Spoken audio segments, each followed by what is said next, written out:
of the business development sector, studying educational problematics in the Chilean context, and the opportunity to learn and discuss relevant topics to our country.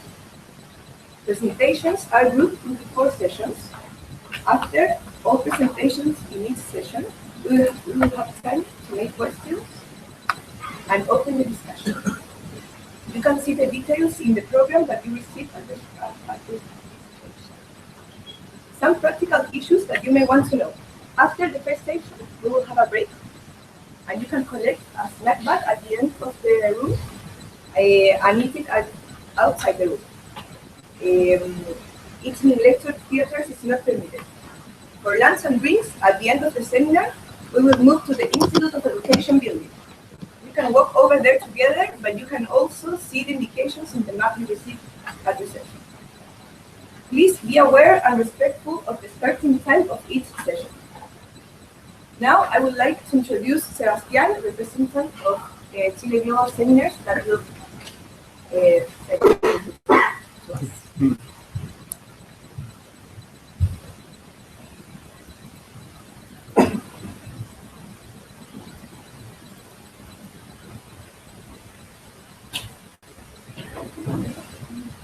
Thank you very much. I'll just give a couple short words about what we are as ChileGlobal Seminars UK, which are partnered up to this seminar with the UCLU Chilean Society and the Institute of Education to actually carry out this seminar.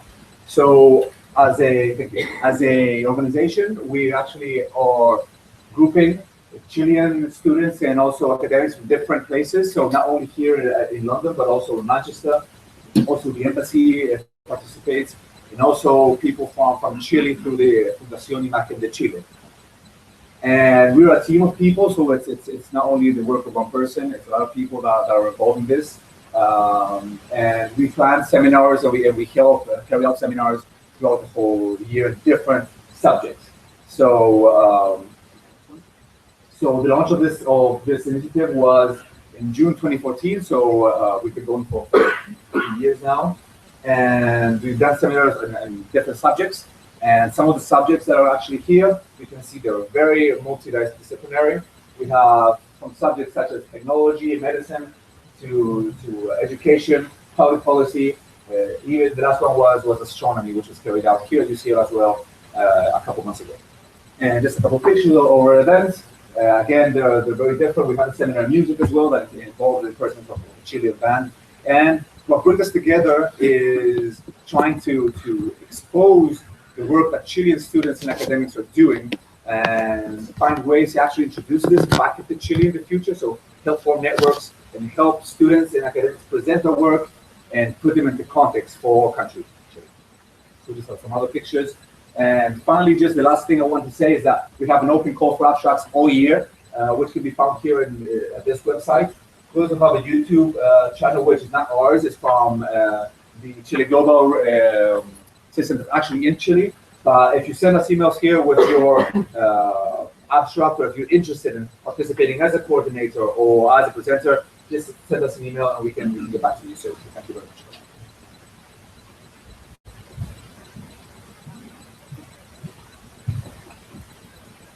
Now I would like to introduce Gabriel Gutierrez. He will be leading the first session, Inclusion and Equity in Education. Please join me in welcoming our first panel, and I hope you have a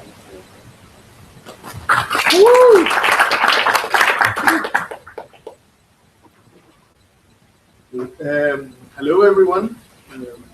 We have this panel about equity in education. We have 4 presenters. Three of them are there. Yesenia is also somewhere.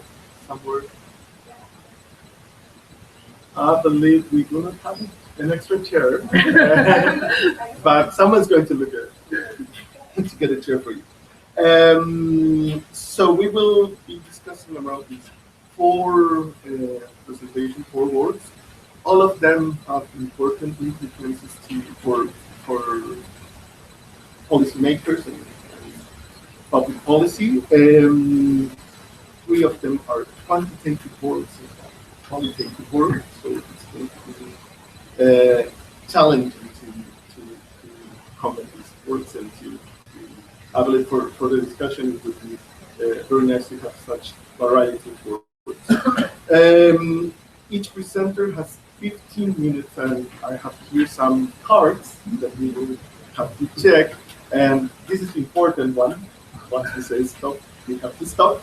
And then we have at the end 25 minutes for discussion. You can write your question, you can prepare your question. It just makes more sense if we have many questions for our presenters.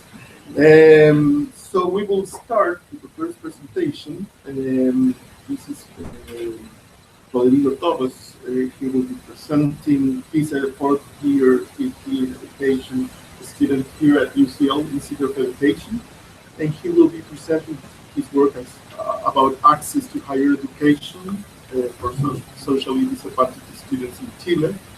And he's inquiring about if secondary schools actually matter. So Rodrigo, you have 15 minutes. Morning, everyone. Like I said, I'm Rodrigo. I'm a fourth-year PhD student here. This is my second paper on access to higher education for disadvantaged students. I have 18 slides and 15 minutes to present, meaning I will have to rush in some parts of the presentation. I hope this is okay with you. I just want to focus mainly in results and also methodology, so you get to see more or less what I've been working on my PhD. Well, as a motivation for this study, we know that higher education participation and student SES are closely related. We know that schooling plays an important role in explaining wages, inequality, social mobility, and so on. We also know that although many governments advocate for access to higher education, we still have an important gap on participation according to student SES. And when we see the Chilean case,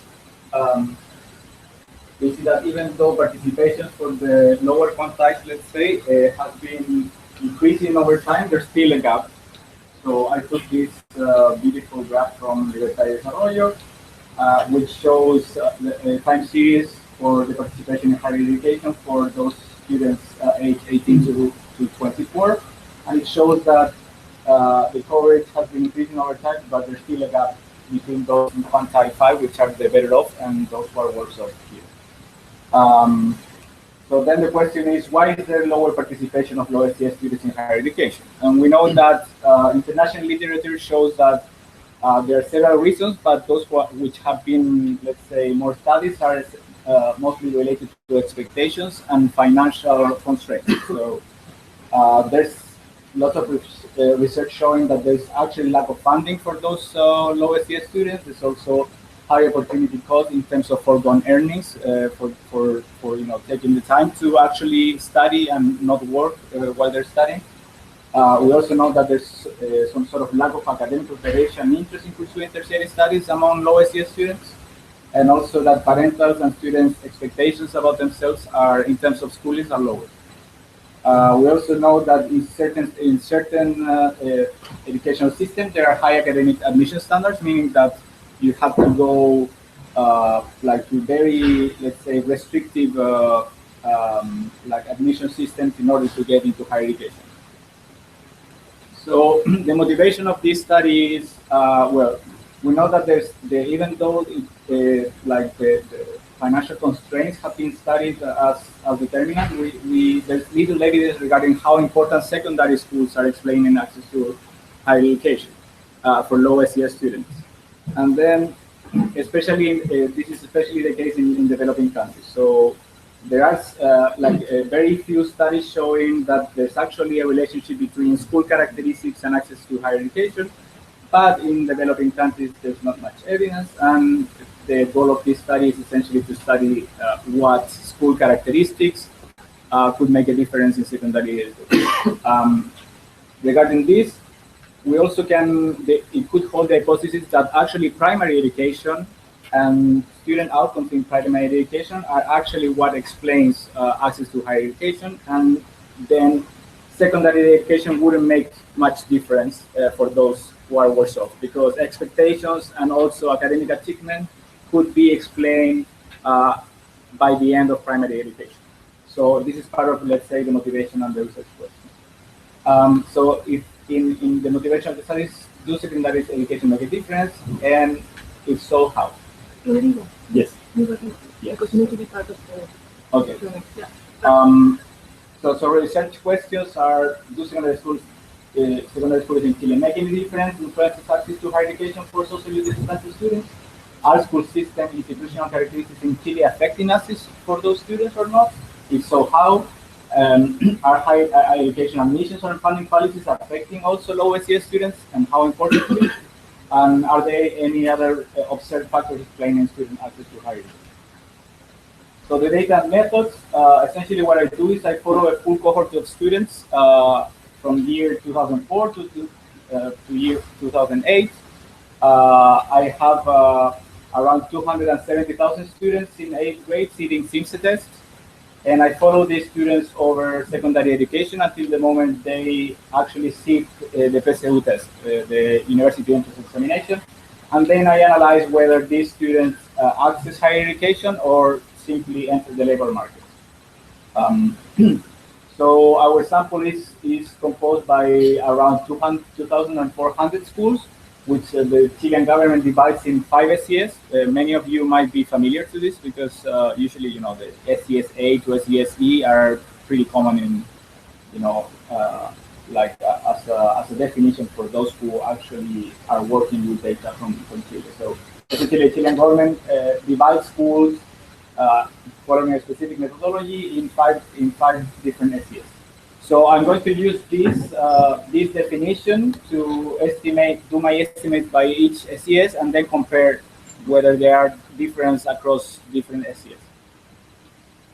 So we know that around 70% of students sat the SIMSE test in 10th grade, that around 84% of students sat the University Entrance Examinations in 12th grade in 2008, and we have an important addition mostly explained by repetition levels and also dropouts from secondary education. So this is, let's say, an external validity program that is, our findings are only related to those students that actually are on time. So they finished 8th grade in 2004, and then they managed to make it to 12th grade in 2008, let's say.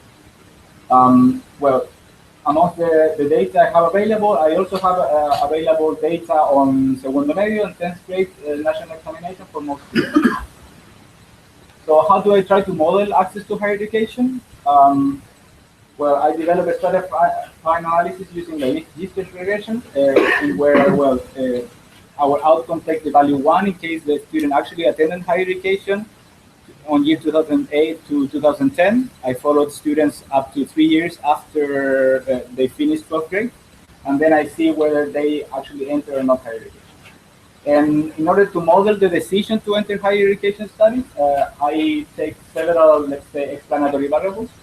So there are some of them which are related to student and family characteristics. Some of them are related to eligibility to public funding, which appears to be an important explanatory factor.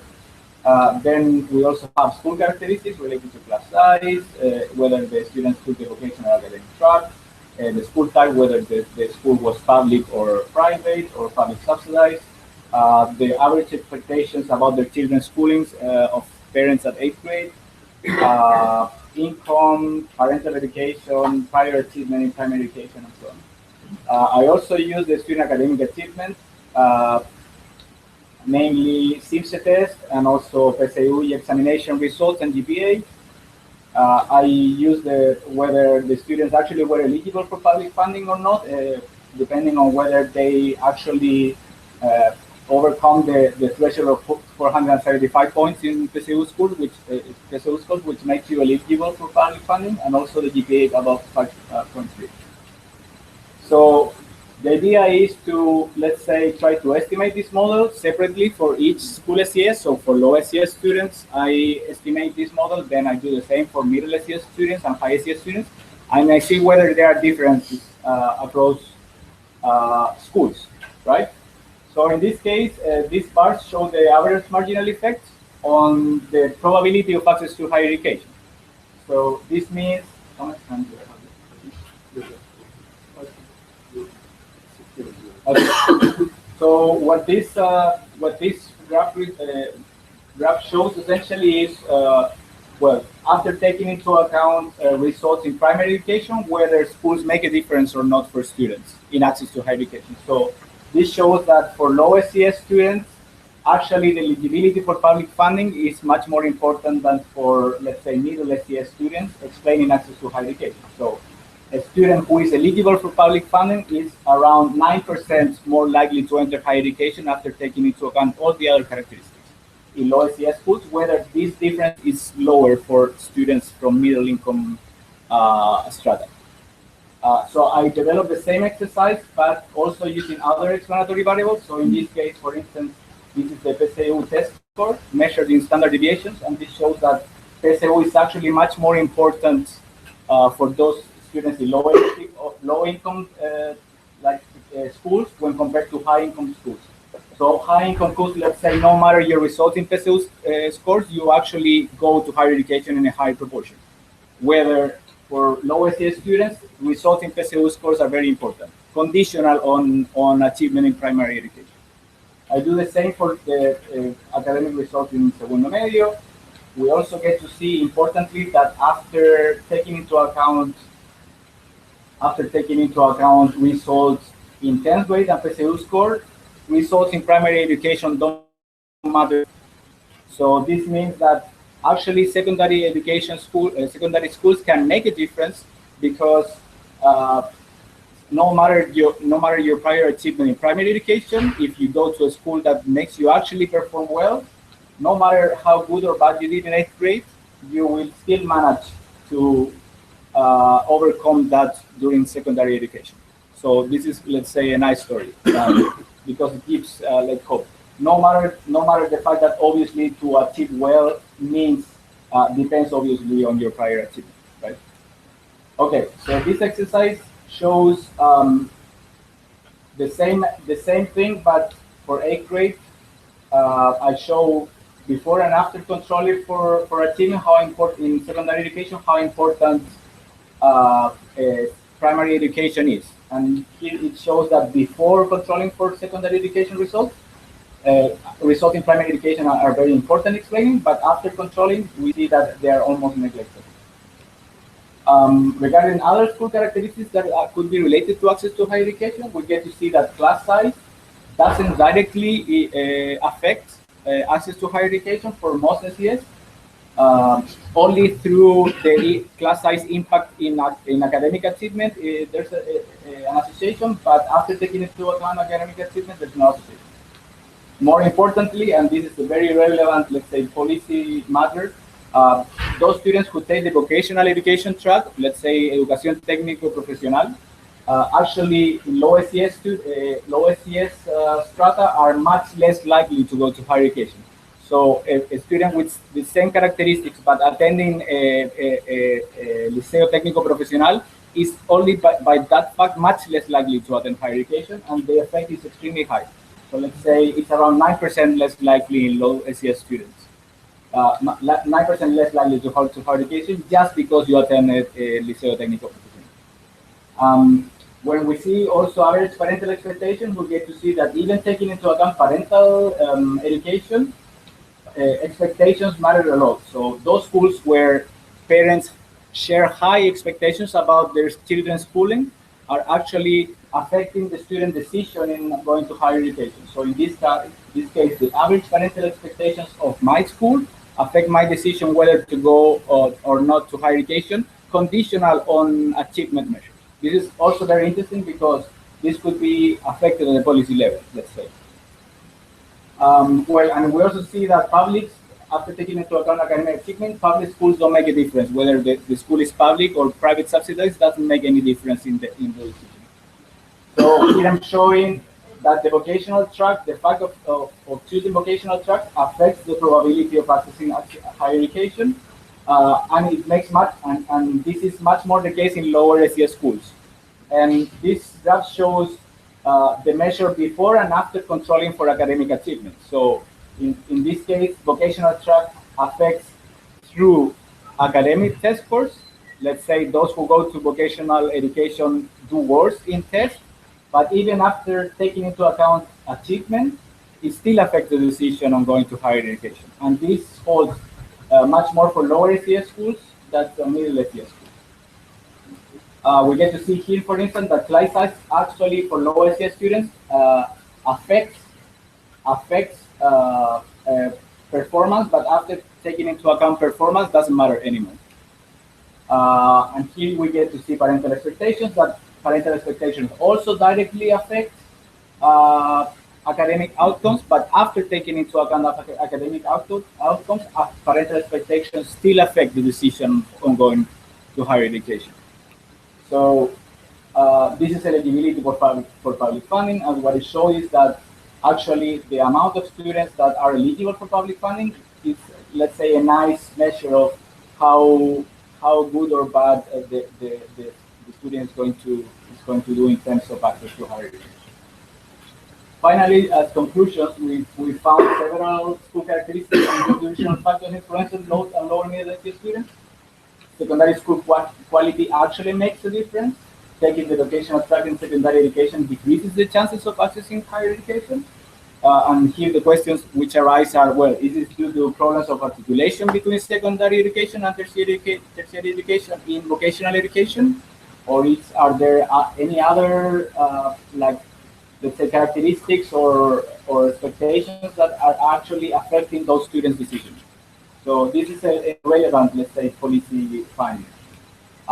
We also get to see that eligibility for public funding is crucial for lower and lower middle SES students, whereas it's not the case for higher SES students. So no matter if you are eligible or not for public funding, if you are from a better off family, you still go to higher education, no matter if you have access or not to public funding.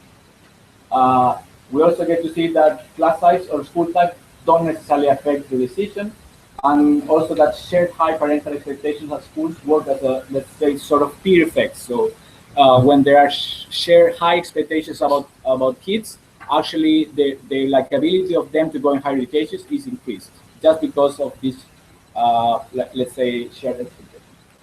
That's it. Thank you.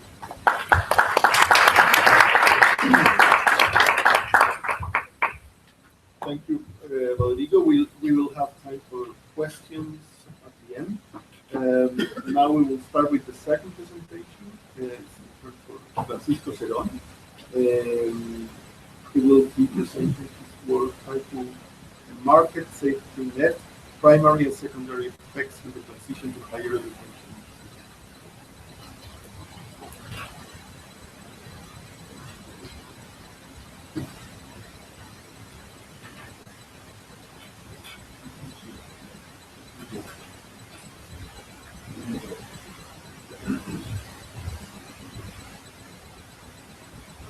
Well, thank you very much. Thank you very much to the organizers for the invitation. This is very related to what Pablo has shown, but from the social sciences mostly. I represent a model about how about decisions to enter to enroll in higher education in Chile. And this is very, from the traditional society, very theory driven. I will tell you briefly what is behind, what is the main mechanism of explanation that is behind, and this is about the inequalities in educational segment. And the idea is to bring the case of Chile to this template. There is a number of works about the inequality in educational attainment, mostly in European countries and mostly in the US. And so why Chile is interesting? Because of this particular institutional arrangement, very big private sector in secondary education, also in tertiary education. That is what is I will show you how how these settings um, more or less um, foster sometimes decisions at the end of secondary school. So I mostly focus it in the results. I will give out the more technical stuff, but I will explain you more or less in general, generally how what what I did. So let's start with the with what we say with the inequality of educational attainment is that the inequalities that are come from the social position, the social background of the students, and this it's a very European tradition, mostly based in transition-based, mostly focusing transition-based educational systems, like the Dutch educational system, with very democratic tracks, and or the German educational system, for example. And so the implied causal model is that in certain points of the educational career, students have to make a decision about continue in certain track or university tertiary education or to go to the romantic. But we have we don't have too much information about what's happening in choice-driven education system. For example, the Chilean educational system. So it's mostly decision. There's no constraints to track there. For example, compared with the German educational system. So in each branching points, it's supposed that students have to make decisions based in the performance or and of course in all that other influences. For example, parents' expectations or teacher recommendations, especially in this tracked system. So the idea is to show how this how Chilean students are sorted into higher education in Chile, according for these different institutions, public universities, private universities, tertiary vocational institutions, training institutions, that is in the literature can be understood as a form of qualitative inequality. It's a kind of horizontal segregation, differentiation. So the motivation is to what extent this, especially the higher social background families and students, decide strategically to avoid social demotion. The idea behind this approach is that the mechanisms, the basic mechanism is that that would explain this socioeconomic difference in choice, different educational options, is this aversion to social demotion. We are not measuring it directly, but we can approach. We can approach. We can use approach in this case. It might work in. We use it as approach to the expectations of the parents. So the idea is to decompose the effect of the social region in primary and secondary effects, or that's the name in the European, in this side of the Atlantic, and or direct or indirect effect of social region in educational attainment, in enrollment in different tracks or different types of institutions. So primary effects are those that come from differences in ability in academic performance during the school career. And secondary effects are those that once differences in ability are taken into account, are those effects that remain and reflect differences that come directly from social background. So the idea is to to, to try to explain what can cause these differences in the decisions that are mainly secondary effects or the direct effect of social morality. So I use this expectations, parental expectation, as a proxy of this mechanism to explain these differences in decisions. So it could be a potential in the literature is something that is under discussion. I mean, it's something that could be a part of an observing component of the choices. So, and other, for example, these other explorers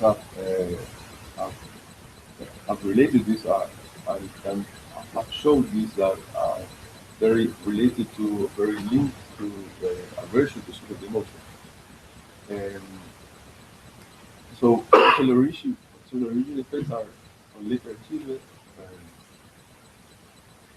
and are also related with family expectations is something that is also related to a higher achievement, but we are focusing on the enrollment in tertiary education. Well, we know that we all know Chilean tertiary education system is basically differentiated in these three important and big institutions.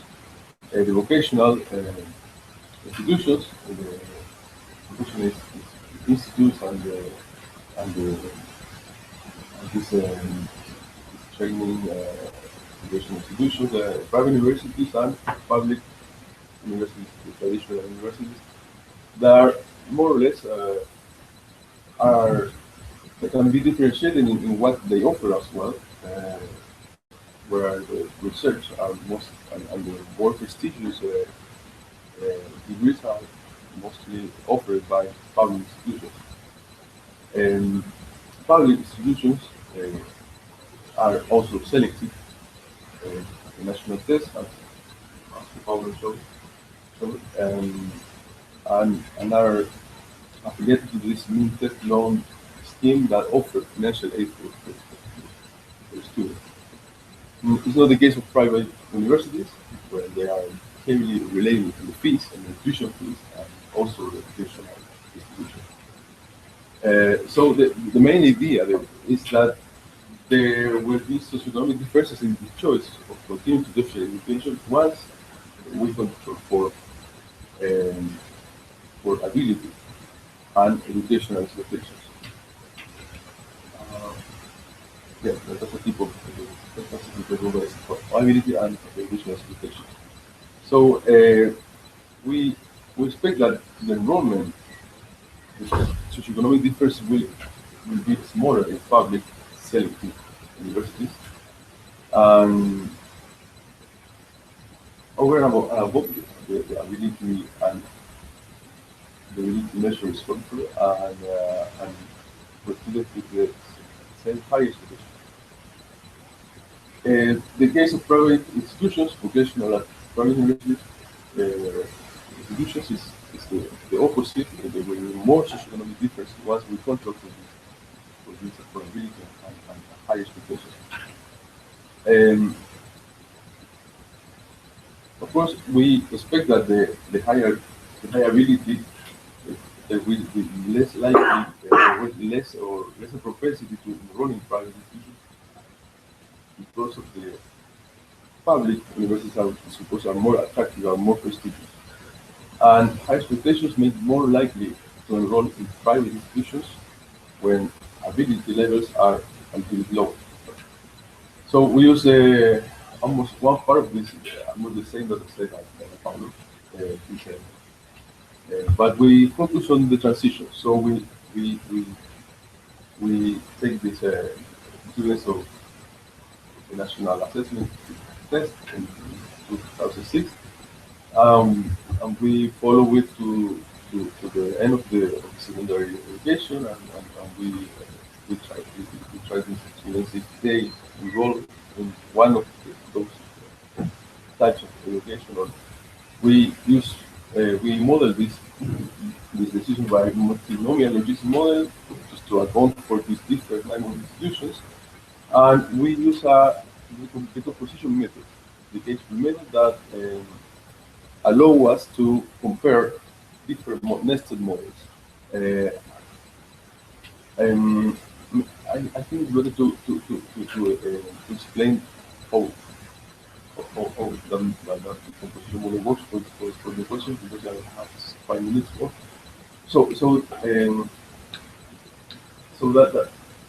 That we focus in the transition, and we try the students if they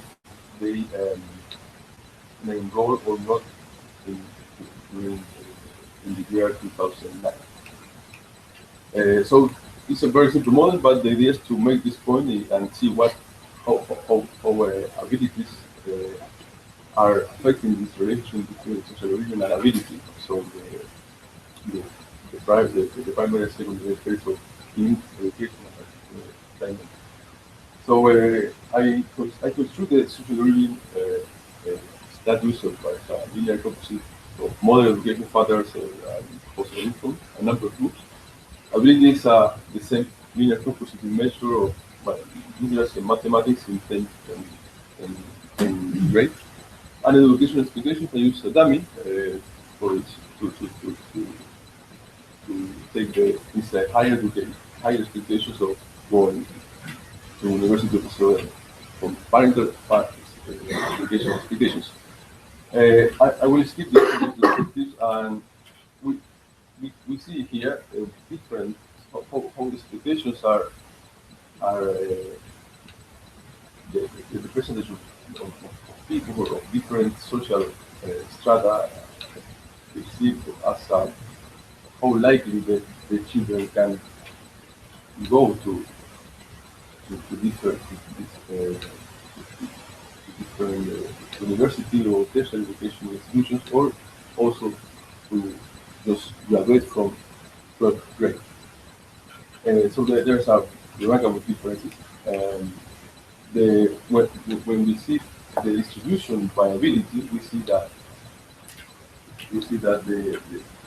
the higher strata with higher expectations have also a higher level of ability. What happened with the lower social group with higher expectations also had a higher ability, but still it's not, or that there's less people. There's students with very high ability compare, just comparable with the higher social background.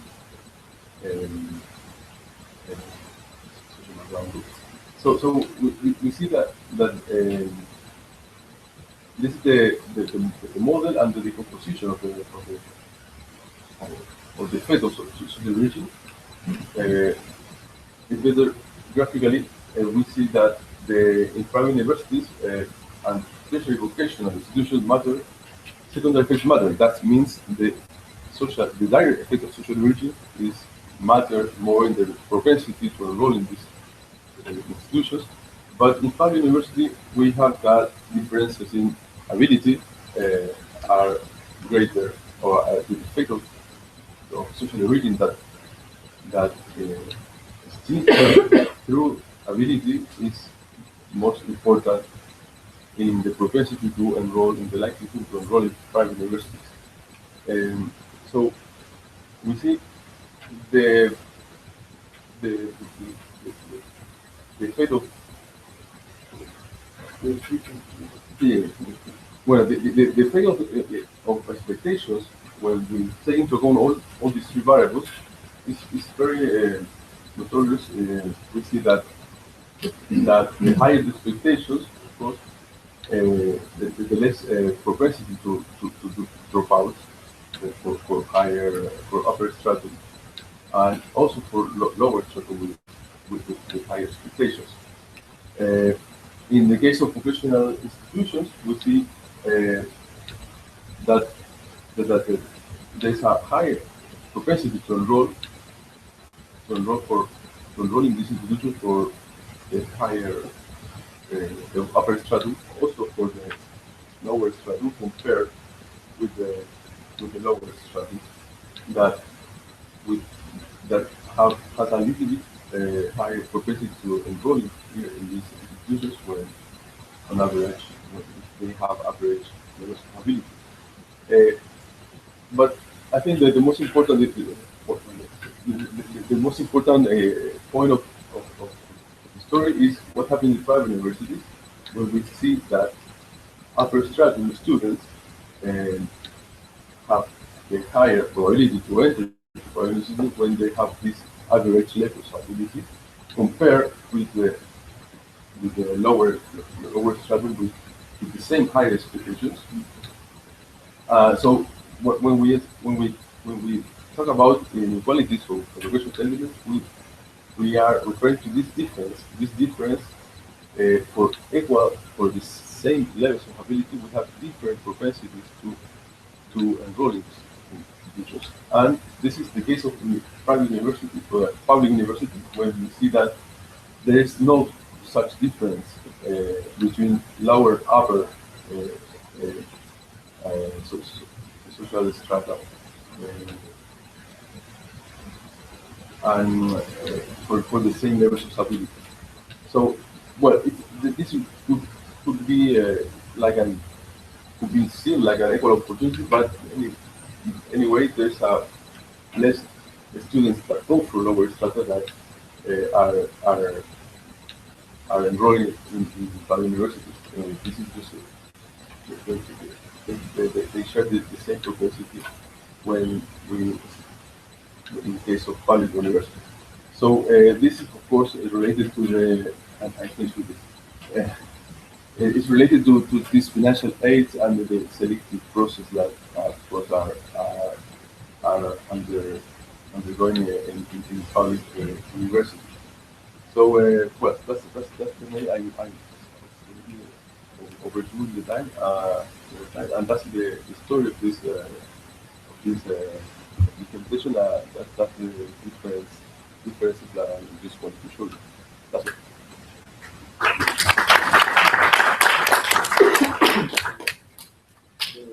Thank you, Francisco. Now it's the turn for Paula Araya. Paula Araya is a master in public administration at LC student. And he will be presenting his work about sales bicentenario.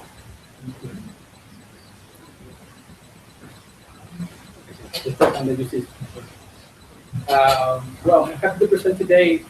This is the result of my dissertation. So the topic is a bit controversial because it's about selective school. In particular, I want to focus on the bicentenary school. This school participated in a program during the government during the period 2010 and 2014. And well, so for me, it's important to discuss the question about the effectiveness of this school. So at first glance, it looks like the tools are doing well. For instance, the bicentenary school got similar results than private school, but families in private school have 3 times higher income than the bicentenary school. So it's an important figure. The second figure that's important, among the top performing public school in the SEU, the University Entrance Test, and 9 of the top performing are bicentenary schools, and 7 of those schools are new bicentenary schools. So the program incentivizes the creation of a new, I don't want to say good school, just a good performing school in this test. So the first reason why I think it's important to respond to the question about the effectiveness of the school is results.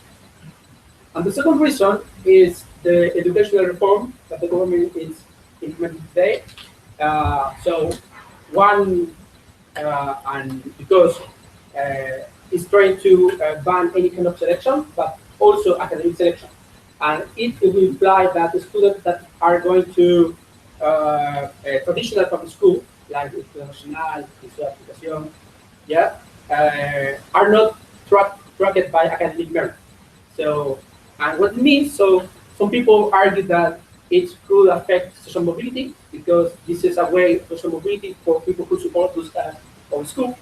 But other things that make it this school, the result of this school are just because prefects or right?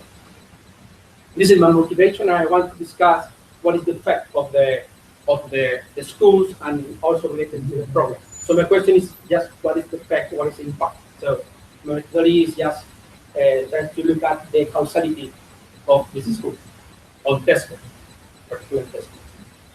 All right, this is the outline. I'm going to provide some features of the program, and then I'm going to talk about evidence about selected schools, internationally and nationally, and then, as usual, methodology result and final comments. Well, as I mentioned, the UCLU Centennial School wants to replicate the idea of traditional public selected school. So the idea is to replicate the model of international across the country. So the academic tracking here plays a role. So you track good students, but from lower income levels. This is the idea. And the idea is to maybe to make the elite more diverse and not just people who come from private school. So the program was focused mostly in public school. So and the local governments could participate in 3 categories. So new schools. So 20 of the schools are new. So it means new infrastructure, new principals, new teachers. So restructured schools, they are existing schools that when they apply to the project, they propose to change the academic project of the school. So make it maybe a more academic demand. So this is possible. And expanded school, just 2, is marginal. And those schools cut the target of the program. So those schools are high performing.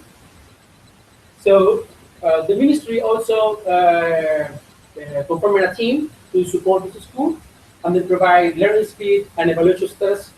And here is some kind of difficulties to analyze the impact of, because the impact is related to the school, the students, to the career effects, and also here the role of this team is important.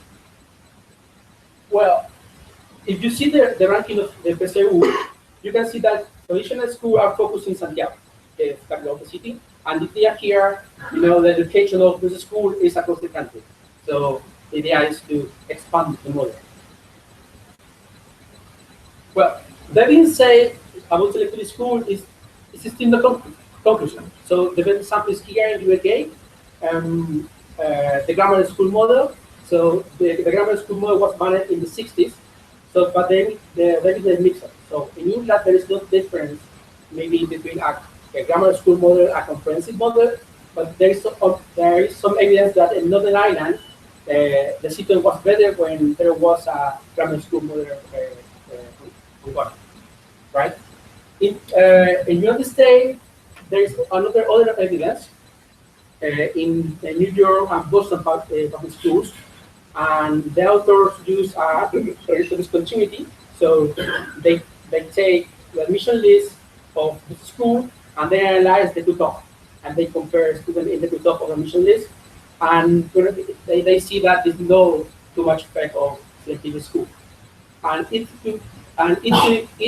could be caused by two reasons. Maybe the career effects are not so high, or maybe both schools, the most selective and the second most selective, are quite similar, are both schools. In Chile, the evidence is quite recent. So Bucaré et al. Analyzed the Instituto Nacional using the method of the discontinuity, so the admission list, and defined on 5 standard deviations, the effect in the PSU score.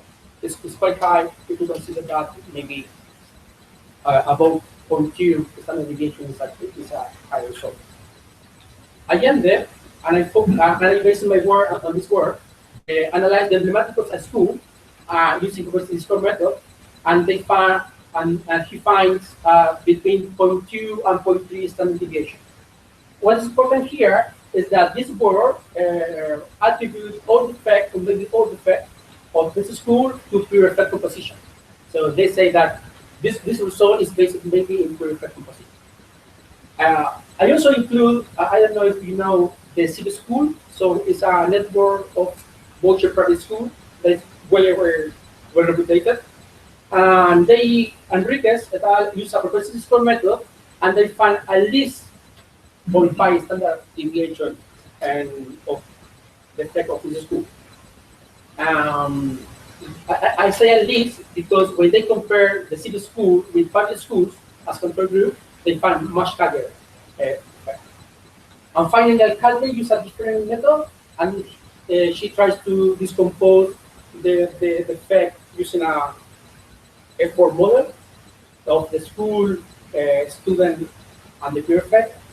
But here important that he find a high parameter of stability for the school. It's 0.6.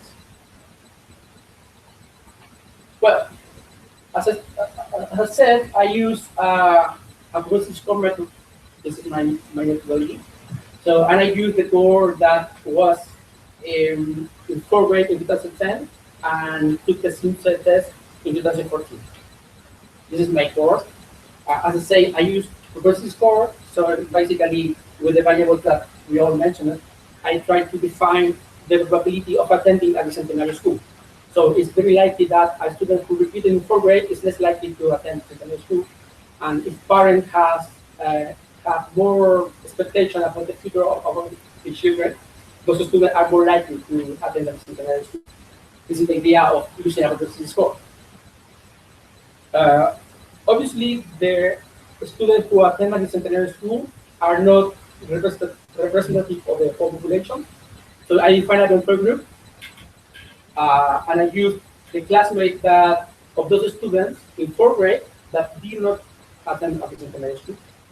So I use a GPA of 5, like the lower bound, because I like the international or more selective public school in Santiago.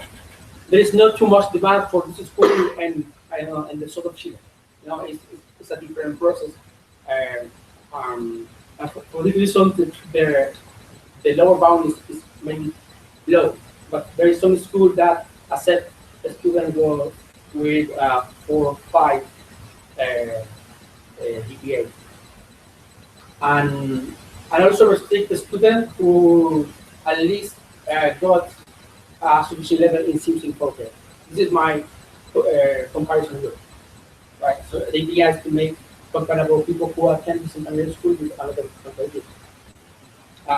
As I said, my population is different, so I estimate an average on the treatment effect. So it's not an average treatment. It's just particular focus on one group of the student that is more likely to attend bicentennial school. Well, I use to check if the results are robust. I use stress-based propensity score methodologies. So matching, you compare people who similar probability patterns. So this is matching propensity to matching.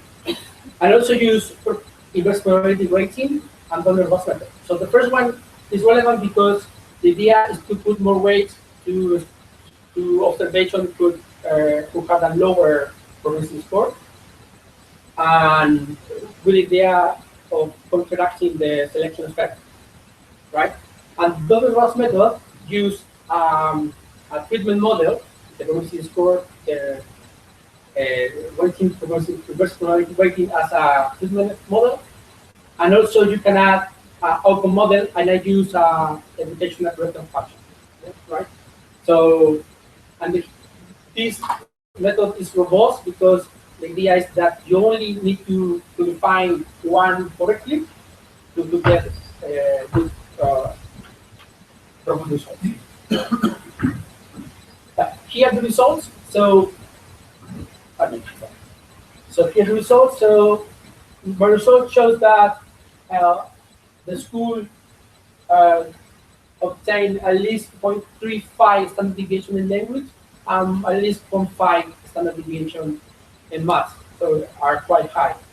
But we need to remember that it's a AT&T effect, so it's on the treatment.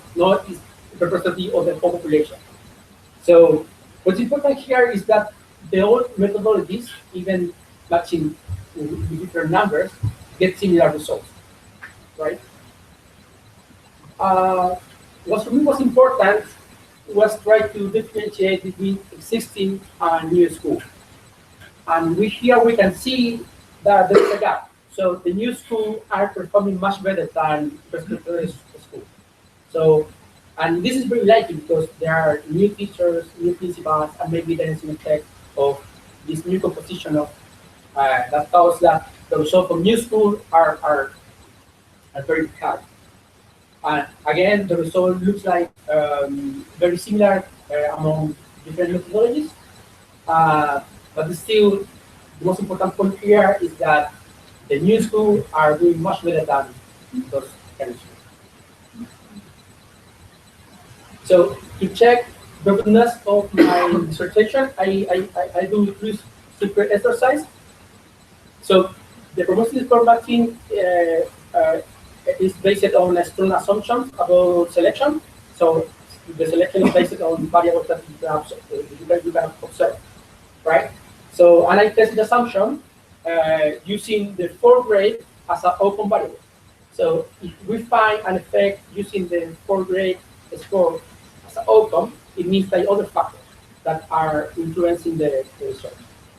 So, and here we can see that the magnitude of the estimate are very, very low. So 0.4, 0.3, so it's not much effect. And also the results are not significant. It means that maybe the probability score defines well the probability of certainty. Other thing that I did was exact matching. So I just compare students with similar grades, similar Simpson score in fourth grade, even income, and even similar neighborhood. And then I find similar results from 3 standard deviation in language and from 4, 5 in math. So let's see. All right. And finally, what I did was to compare the traditional emblematical school with the centenary school. Why? Because we can say that the motivation that is not observable is similar among the students. Motivation to apply to this kind of school. And here we can see that there is no difference between restructured and emblematical schools, so are doing very similar and not significant. But new are doing better than emblematical school. So the new centenary school are doing much better than the international and Instituto de Aplicación and other UCLU, etc.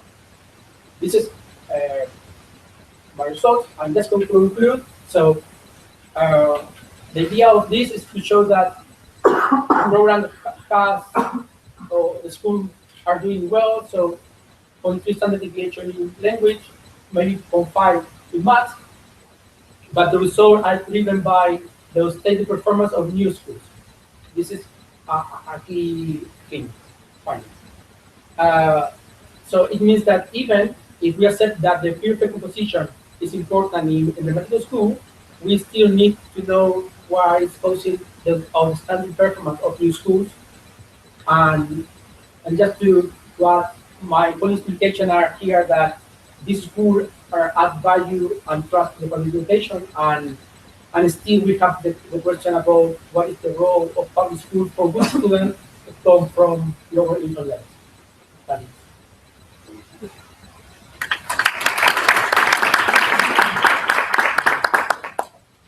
you, Pablo. Now we will have our last presentation. Yesenia Soto will be presenting her work titled Safe and Inclusive Schools, Teacher Strategies to Handle Peer-to-Peer Violence in the South of Chile. Yesenia is currently studying Master in Science in Inclusive and Special Education at the University of Edinburgh. Okay. Hello everyone, thank you for being here today. Well, so this is the title of my presentation, and I am doing this for my dissertation project, so it's still in process. I'm going to offer some definitions first so you can understand the presentation better. First of all, when we talk about child, we're referring to any individual under the age of 18. So that includes adolescents. Violence against children, it's basically violence or any harm against people under the age of 18. And this could be perpetrated by adults or by children as well. And then bullying, and this is a very important concept for this work, includes, it's probably the most famous word to refer to violence among peers in schools. And includes three main characteristics, which are intention, repetition, and power in violence. So let's keep that in mind, because this is very significant, because the law of school violence in Chile has a definition for a harassment that's very similar to this definition. It also involves power in violence and repetition of the events. Then peer-to-peer violence, which is the concept that I'm using for this work. I wanted to make it wider, so I'm going to understand peer-to-peer violence as any type of harmful interaction, and not only perceived by the victim, because we know that sometimes victims normalize certain conduct and they don't see them as violent, but also as perceived by other members of the community, in this case, teachers. Inclusive education, well, there are different views for inclusive education. The one that I adopted is a very wide one. I see it as a continuous process, as practices are not fixed, but that adapt to the different contexts and the different individualities of students. And that is also based on values which are more flexible. And the implicit values that I'm focusing on are the ones provided by Ainscope Group and Dyson, and they are equity, participation, community, compassion, respect for diversity, sustainability, and entitlement. And then when I show you my findings, I'm going to say a little more of what they mean in practice. Some background information. Well, inclusive education is mainly related to disability and special educational needs.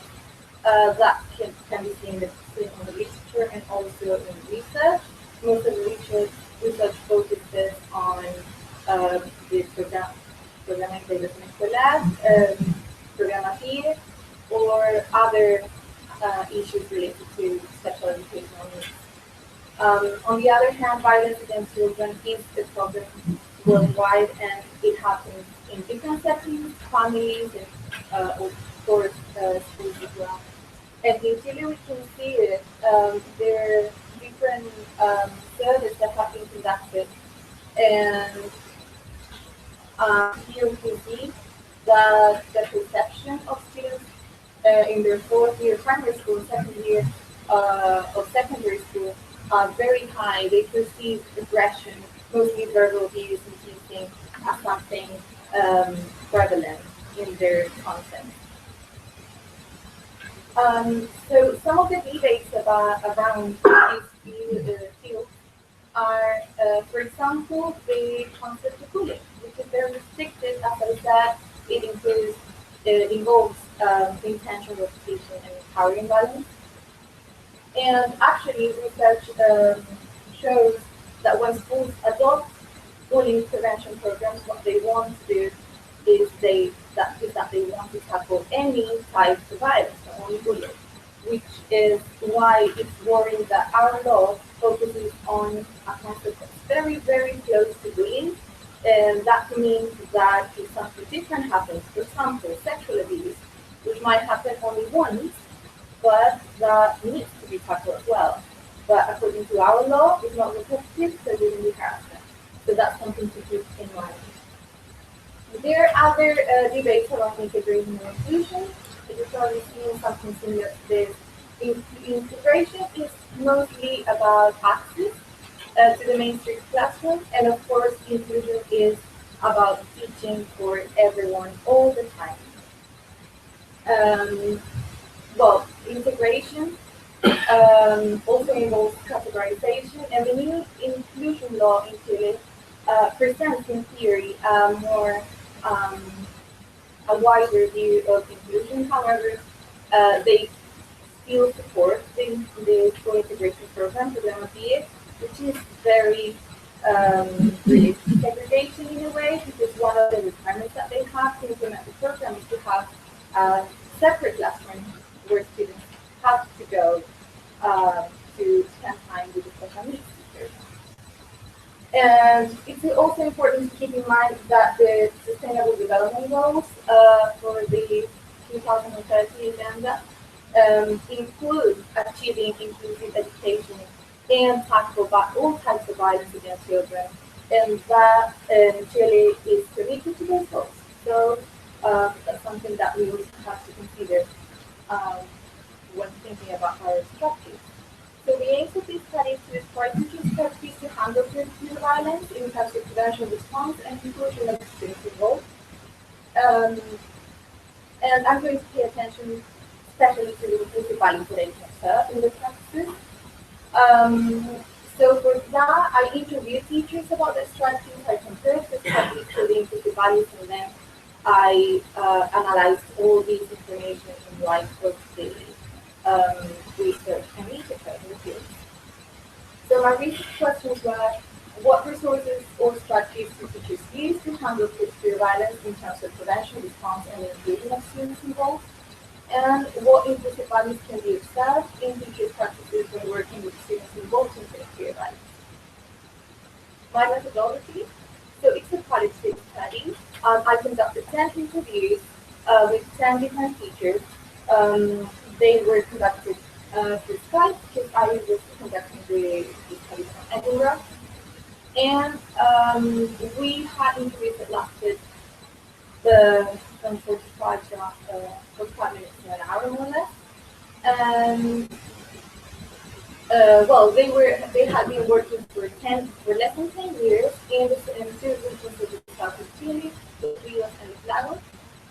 And I decided to use to have these participants because I wanted to have a very small scale study that I could analyze in depth. So this is a pretty new movement, saving inclusive schools.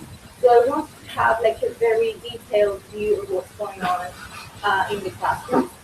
And I intend to use this as a sample for future research projects. So I use content analysis, thematic coding approach, and of course I took ethical considerations to conduct this one. So my findings. These are some of the codes and themes that I found. They share prevention, response, and inclusion share certain practices, for example, dialogue and reflection. Most of the teachers have conversations with students about and reflected on the issues that were happening, why this issue arose, and what we can do to make it better or to avoid it in the future. And I want to share just one prevention strategy that was, I think, the most innovative I saw. One teacher had self-awareness technique, I would say, with her students. So what she did was that she taught them to recognize feelings of anger. So when they were feeling that, when they knew that they were very close to exploding and just go and start a fight, they would go to an adult and tell them what they were feeling. They would support them and help them manage that feeling. Because most of the time, students just acted in the moment because they were so angry that they didn't know what to do with that thing. So that was very innovative because most of the time strategies are reactive. They are implemented when something has already happened, and this was really preventive and could be implemented by any teacher in any time, at any time. So the implicit values that I observed were implicit in terms of trying to provide everyone with meaningful educational experiences, participation when they encourage that everyone took part in the class, paying attention to giving choices for students so they could have different activities during the lesson, community in the sense of trying to include parents, which was a very challenging issue. But also in community, we were missing trying to work with different institutions like social services or police sometimes. Compassion, as they were trying to be sympathetic and teach students to do that as well with their classmates, trying to listen to students and their needs. Respect for diversity was also very related to listen to students' interests and try to adapt the class or the lesson to those needs or those interests. And entitlement is usually related to access, but in the case of this work, it was more related to quality of education, because access in Chile is not a big problem, but quality is. So teachers were very committed to providing quality education for everyone in their classroom. The value that was missing was sustainability, and I'm still analyzing how we can connect caring about the environment and how that can help students maybe learn more about their own classmates and the people around them. And the new value that I could find was discretion, because for this, that is a very sensitive topic. Teachers thought that it was necessary that they kept things private, that they managed time carefully when they were going to intervene and that kind of thing. And core values that we can see in all the practices were respect and honesty. So there were many implications. I would say the most important one was that we can see that structural transformation of the education system is necessary. We need to provide, or we need to foster an inclusive culture. That means that everything that we design, everything that we do is taught from an inclusive perspective. Not programs that happen once or interventions that will happen once, but an inclusive culture. Everything is designed based on inclusive practices. Well, limitations for the study, I would say that mainly is the amount of participants that I had and probably the methods, because I couldn't compare. I had teachers about this practice that they said they had, but I couldn't observe if that was actually that way. So for future research, I would suppose also have observations or maybe diaries or something like that. And I'm left with the question that I also asked teachers, what are the next steps to achieve saving this Chile? So I begin with that question. Some of the things that teachers said were working better with families and also having more support from the government, and not only in terms of money, but also in terms of distribution of time. And as I was saying, basically the change in the system. So those are my references, and thank you very much.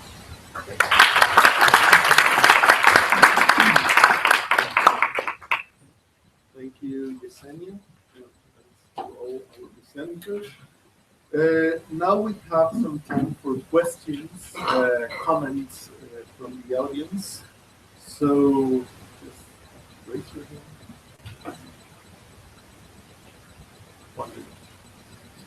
Rodrigo, these two questions that relate to the same topic. The first one about this negative effect of like the vocational path, how that is the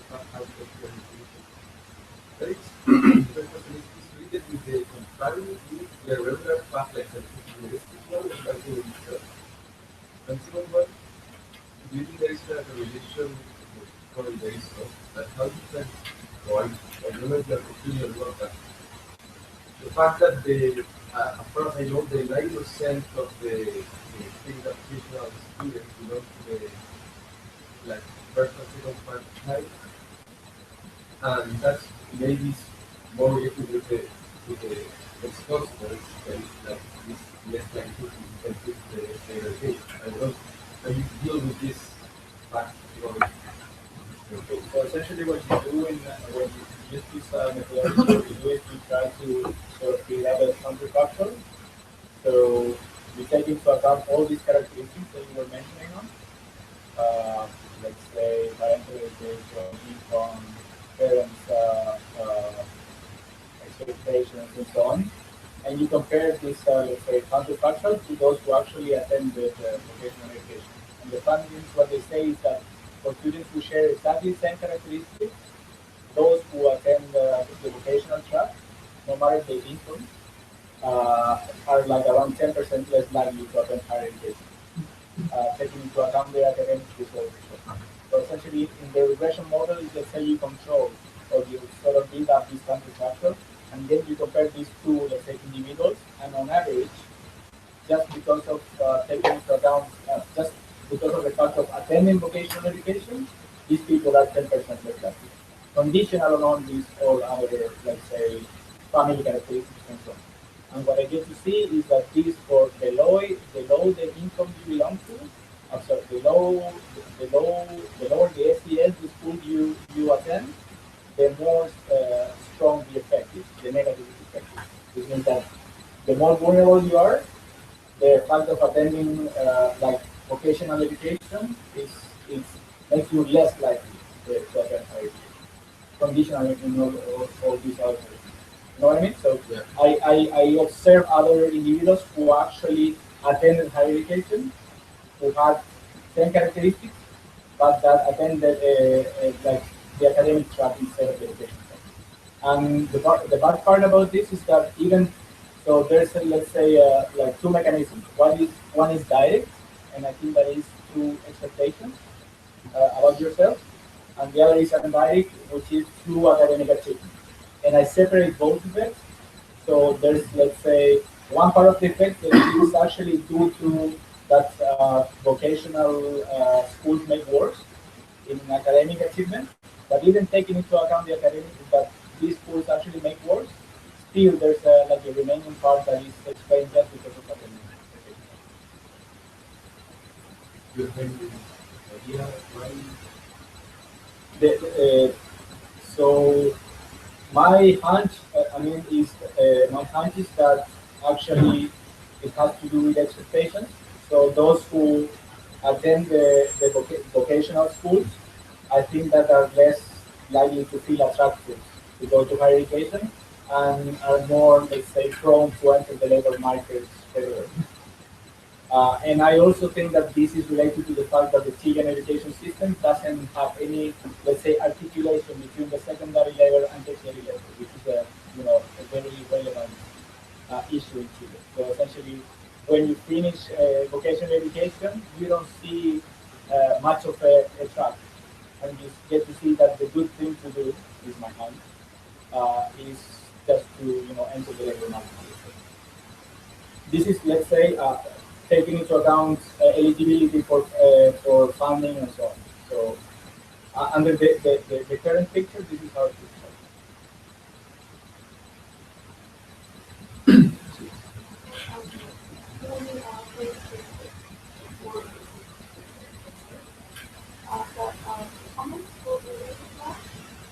The first of all is just as far as an educational representation, there is like the tracking fact, let's say, it's more important class and school class than in entering higher education. But my question is, I did a lot of more about the effect of class effects and school class effects. Because you see like entering of the pattern into higher education. Of course, and higher classes do not attend the education.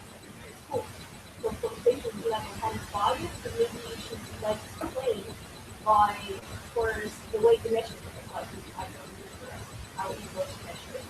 The second one is we do measure if higher education just like one variable, yes or no. If we do or another factor that we not consider tracking into higher education, they enter into a public university or academia. Okay, regarding the first question, yeah, I don't know if it's possible to show the presentation to make it more like clear. Yeah. So yes, obviously for those on the higher, let's say, those from high SES schools, they're not able to construct the campus structure because we don't have students who actually attend the vocational education class. But you do have the case for those from middle SES schools. But when you get to compare, so when you compare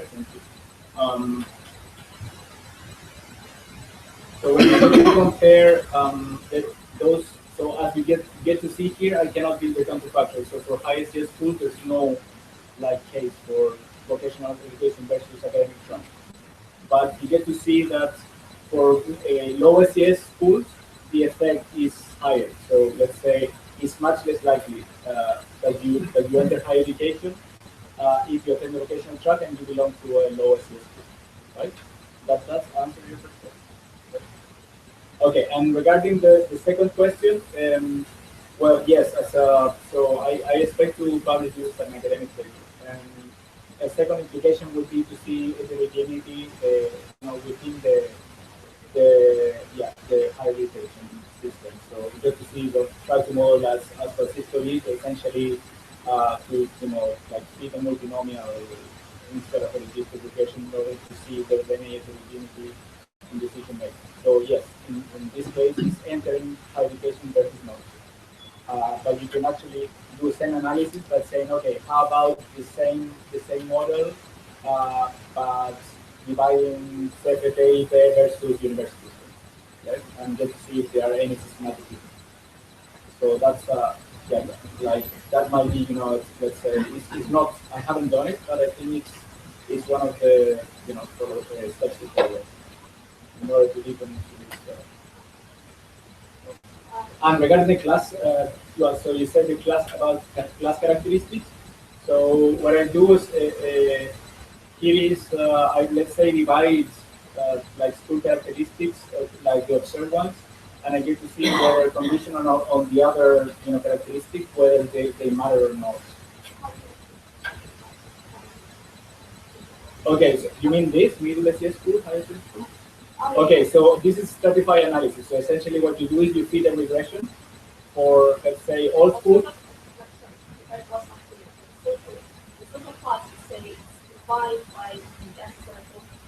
Yes. Okay, not by the It is included in the model. So the model is, so within each school SES, you also control by heterogeneity on parental education and income and so on. So you got that within the school characteristics, within each SES, you also take into account parental expectations, income, education, and so on. Right? Right. I have a question for according to the presentation, you can see that the creation of mathematical seems to be a very good policy. However, we have a lot of evidence that shows that, for example, from ECD report in the last few years, they say that the best way to improve the learning and education policy is that children should stay in with children with higher expectations, with very good learning skills. They should be participating in taking to schools rather than moving. For example, if we take just an analogy with the case of the national football team, the national football team will have very good players like Sanchez, Chilean, and they are coming from lower socioeconomic backgrounds, but they are very good players and they have very good higher expectation about how they could perform. Okay, And can we think that we are now champions of America because the national football team promotes good skills in the players, or instead we can say that this is a consequence. But because they are good players, we are good. Right. So, at the beginning, I said that the topic is controversial because it involves two effects. So, this is the main point. And I know that OECD report shows that, or say that it's better to maintain school diversity, right? But still have the question about the true effect. For instance, the experimental evidence in, I think in Kenya, Buffalo implemented a random experiment, and they tracked between school do track the class. So they track good performing students, and they track low performing students, and the study shows that both get benefit of that. So even if you track low performing students, so they learn more than in a good system. So obviously, for other reasons, could be good for social reasons, maybe to make a class diverse. But in terms of learning, it doesn't show that this is still evidence that tracking students could be have results. I don't have an answer to this, so for me, it's quite different. So it's not total. It's not total improvement. We have not getting the learning tools. We have a diverse class rather than we because today we have selection process. And the comparisons are not fair. So you have selection and not selection. Right, right. Even if you match like age, year, family, the person is not fair. Yeah, so for that reason, I try to infer about the factor and professor score used in some way with that. For instance, the evidence from Tito Nacional is a better for the factor analysis because we can assume that students that are in the top of the selection process are quite similar. So it's I don't have an answer, but I'm showing that the research shows that, and also you have to consider that this effect is related to the effect, the student, the school effect, and in this case, the program effect. So, and the other words to this entirely this effect, but this is saying that this is the effect that I found. But in the same, just to clarify, what did you decide to include among the variables for the propensity score parental expectations as Rodrigo and you included? Yeah. The propensity score I include income, parental expectation, if the student repeated grade. Okay, I included, yeah. So obviously, if the parent expect that the children go to the university, it's more likely to attend a decentralized school as other international school. And is there an explanation that you can give about what, I know it's not in your work, but I'm asking you just to give us some thoughts about this. Is there something distinctive about this project that you consider that could be making this, explaining these differences? Because what you show at the beginning seems to me to be highly unstandardized. Every school decides what to do. There was some type of control from the national government, not too specific. So is there something, because the implication would be, one recommendation could be if maybe you want to expand this program, create new schools, because they are performing good, they are doing well. But in which sense they are doing well? So they're doing well in the sense of the standards. So just I want to focus on some kind of school. So this project is not replicable in other countries. So just to focus, for instance, this project is a share around 20% of the public schools that are certificate. So this is a particular group of students. And well, so I'm not saying that we need to replicate this model across the country. I'm saying that in some sense, so in particular, new schools are doing much better than even maybe in the medical school. And the question is why, I don't have answer about it, why, because I need to start the school itself. But there are some particular points of this program that maybe can help. For instance, in 7th grade, the student didn't know too much about 4th grade, 5th grade, and 6th grade knowledge. And they recovered, so, and they started a recovery program during, I know, a half of a year.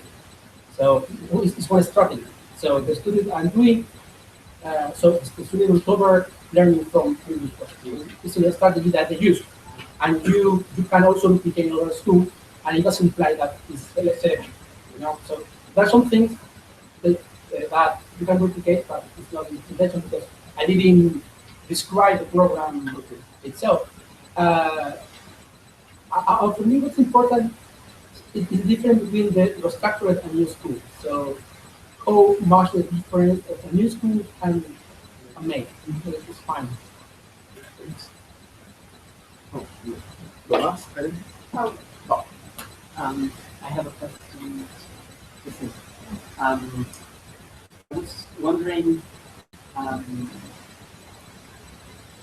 about gender assumptions related to how students manage violence, or even if during your interviews with teachers,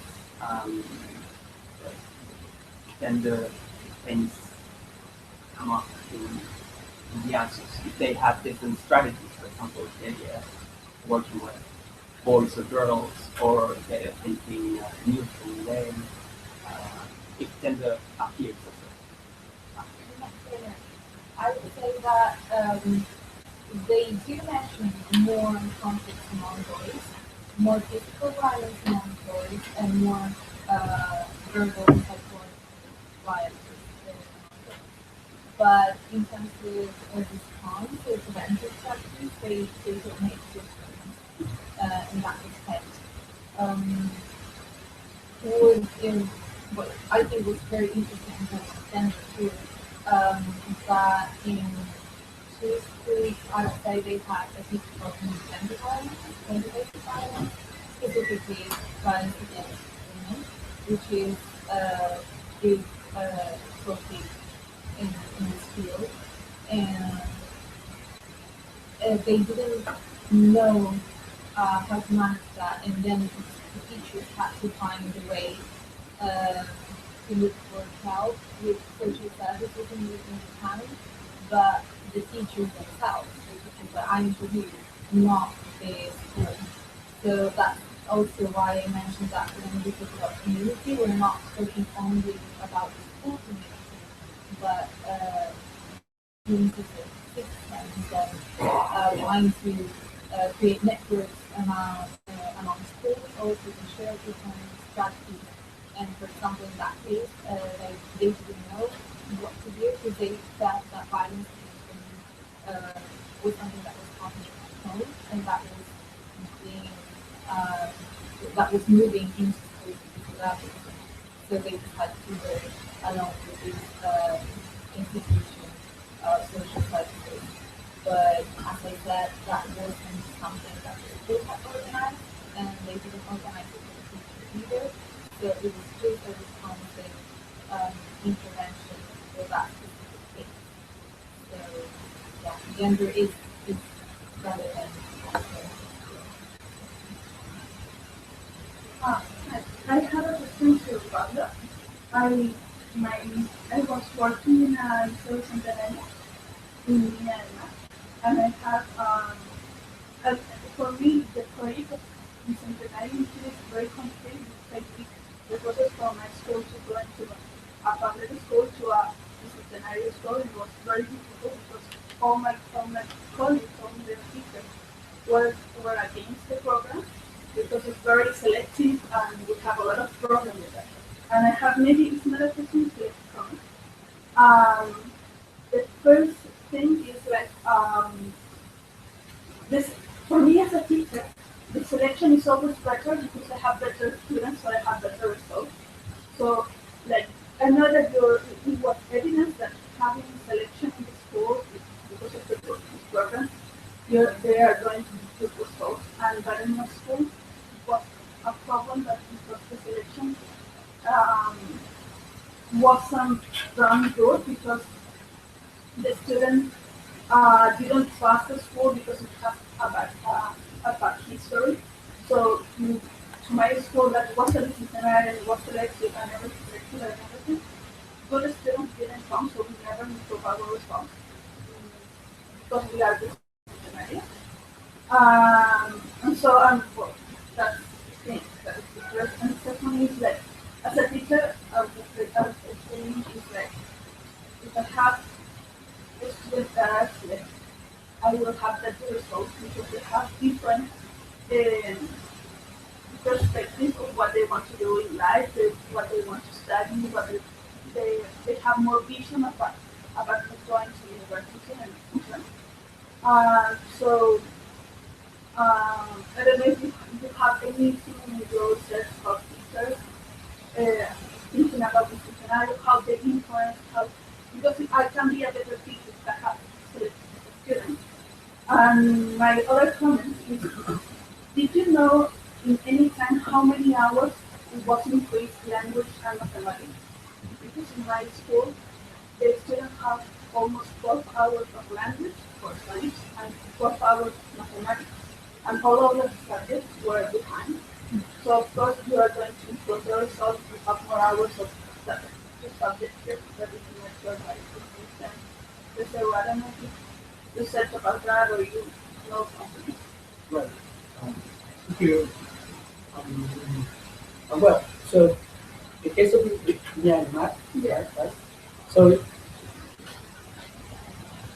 this is one of the reasons why I could use propensity score, and was because not all the schools get so students. So it's not the secondary school are not international. So the objective is the same, but you don't get students in Myanmar and Chilean because there's more community district, you know.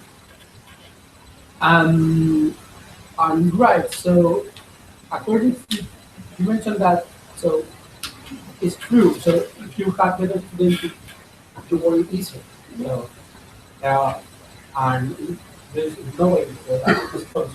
So, and the question about teachers. So what I see is that new schools, the school is like a separate. New school have younger teachers. So younger teachers maybe do better than the teachers that are doing are working for time. This is maybe I had with teacher composition. And the time software, yeah, it's very likely. Even the program recommended the schools to teach in the morning, math and learning. This is some of the study guide. But again, so the other program is that the students give an opportunity to the students to get results, to get into the university. This is the idea, and replicate. And we can agree or not, but it is the way that at the moment Chile has, you know. So, but it's not worldwide received, but it's historically the grammatical school has been this. So a way, so an ability for good students that they don't have opportunity in their own district to find a school that can exploit their capabilities. This is that is. Thank you. Sadly, we are out of time, so we have only. I don't know if there's a question for Francisco. So, yeah, that's right. It's about higher education and I want to if you can give us your opinion about these things. I recently studied from this university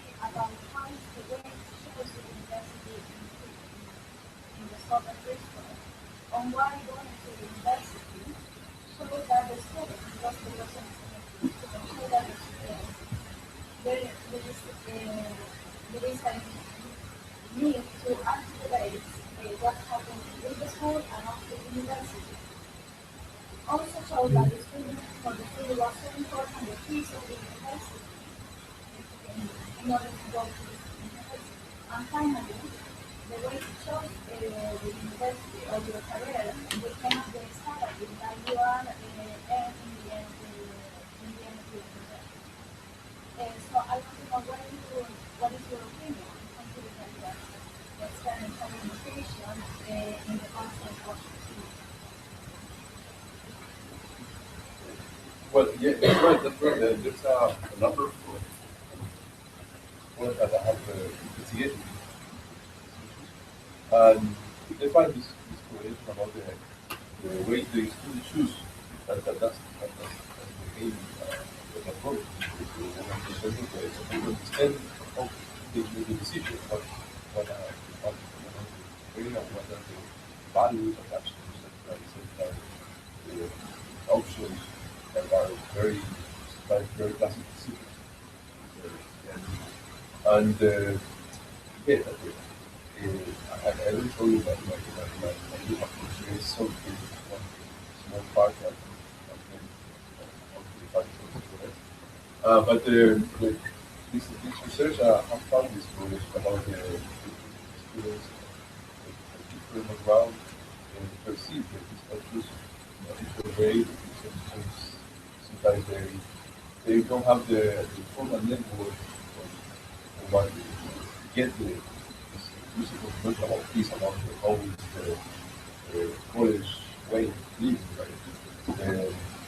Also there's other research have found how these issues are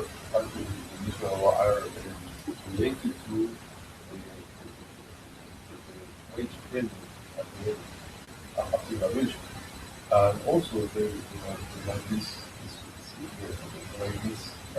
kind of selection, I mean, after graduation, there are difference in how different students or different social backgrounds can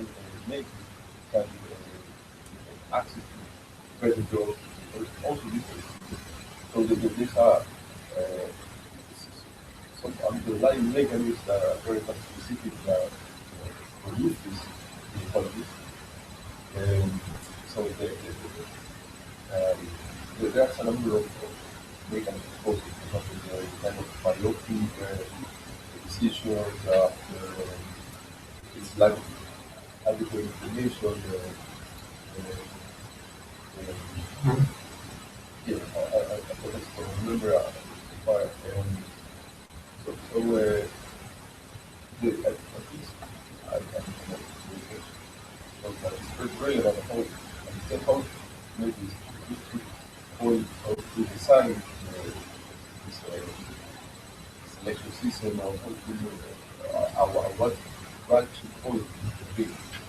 So it's relevant how to evaluate and say how to understand how to use and function because of these consequences show that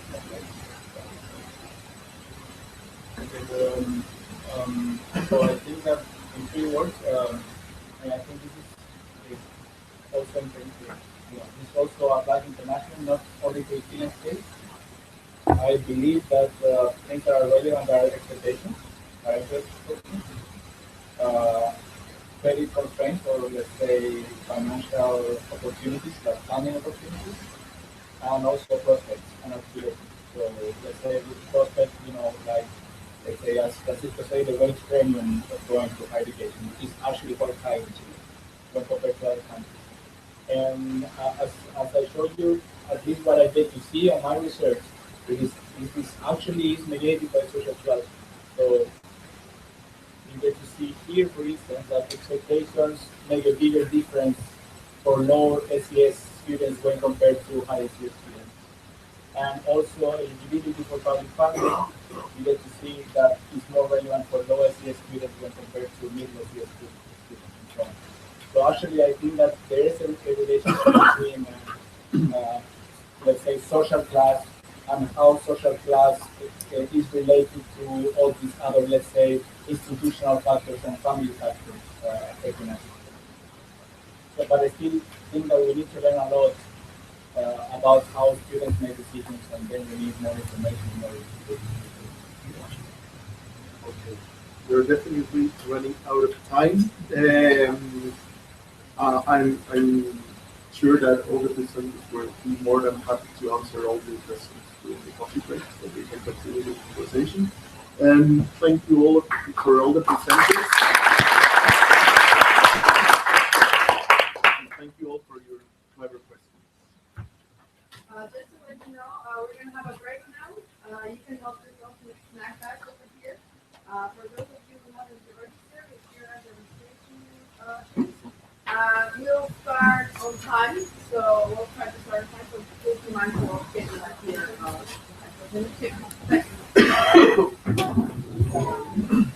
Please do leave the snack bags outside the room because we're not allowed.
Pero la cosa es que somos el slide,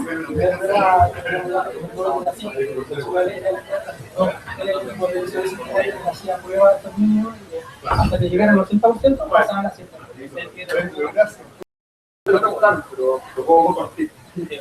También hay un efecto viene demostrado que más por eso soy el alto. Para mí fue muy sorpresivo. Era alto. ¿O haría alguna presentación random para probar el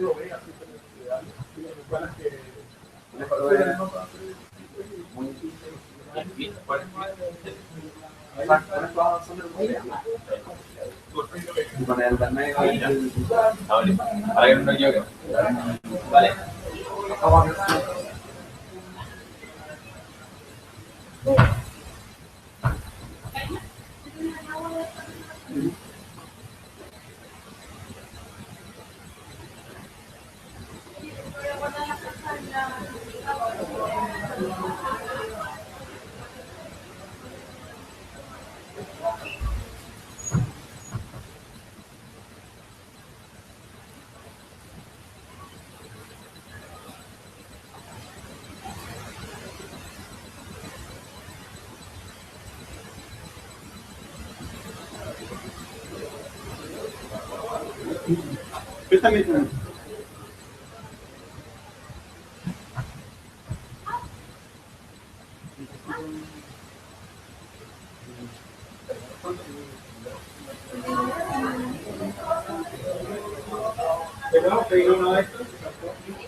Estas son cosas de ustedes, ¿no? Pablo.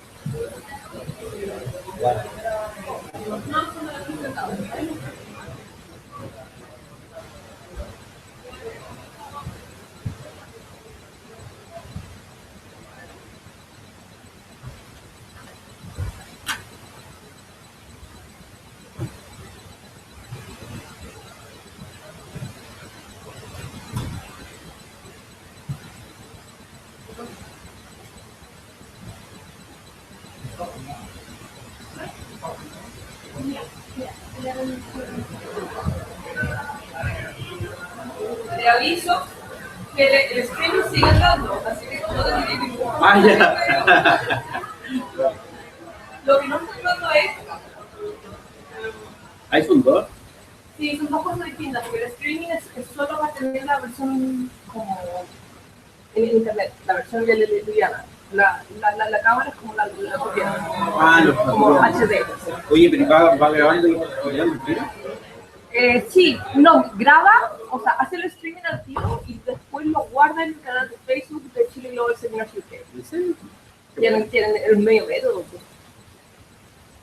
Estoy tan contenta con la colación. Sí. Me siento como en sexto, pero con una buena colación, porque en mi casa a mí nunca me dieron una buena colación. Sí, no, y tenía muchísima suerte, te daban como 100 pesos. Sí. Como 100 pesos. ¿Tú eres Andrés? Sí. Ya. Revisa si está todo lo que me dice con los cambios. No, primero, como clases de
Igual como de la en la escuela de formación de otros herramientas,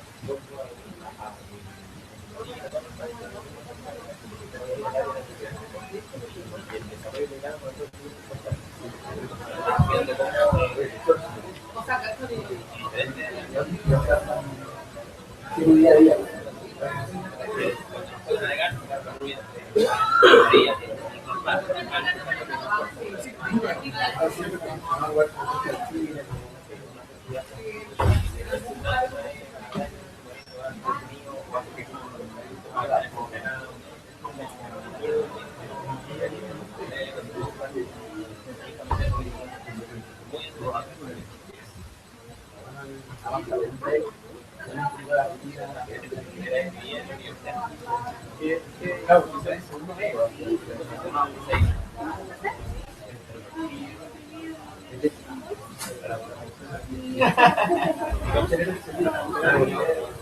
Yo en la escuela, creación de colegio,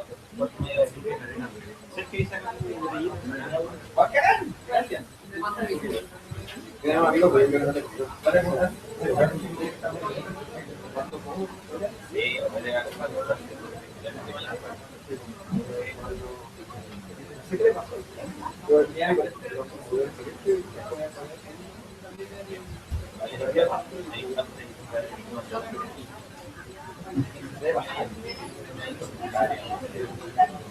Por su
Well, we're going to start.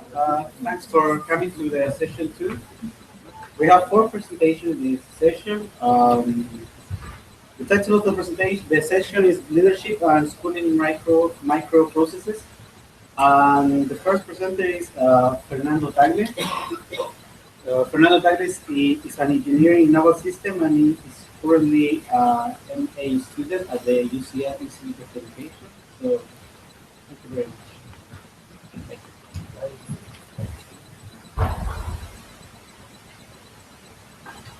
So we have 15 minutes for your presentation, and we have a space for questions and comments. Well, good morning to you all. I am Fernando Tagle, I'm lieutenant from the Chilean Navy, and I'm doing my master's dissertation about leadership development in the Chilean Navy. I start my program in January, so my dissertation has like 6 weeks of work. It's just starting, but it's a great opportunity to share the ideas that I'm working with you. This is the agenda of my presentation.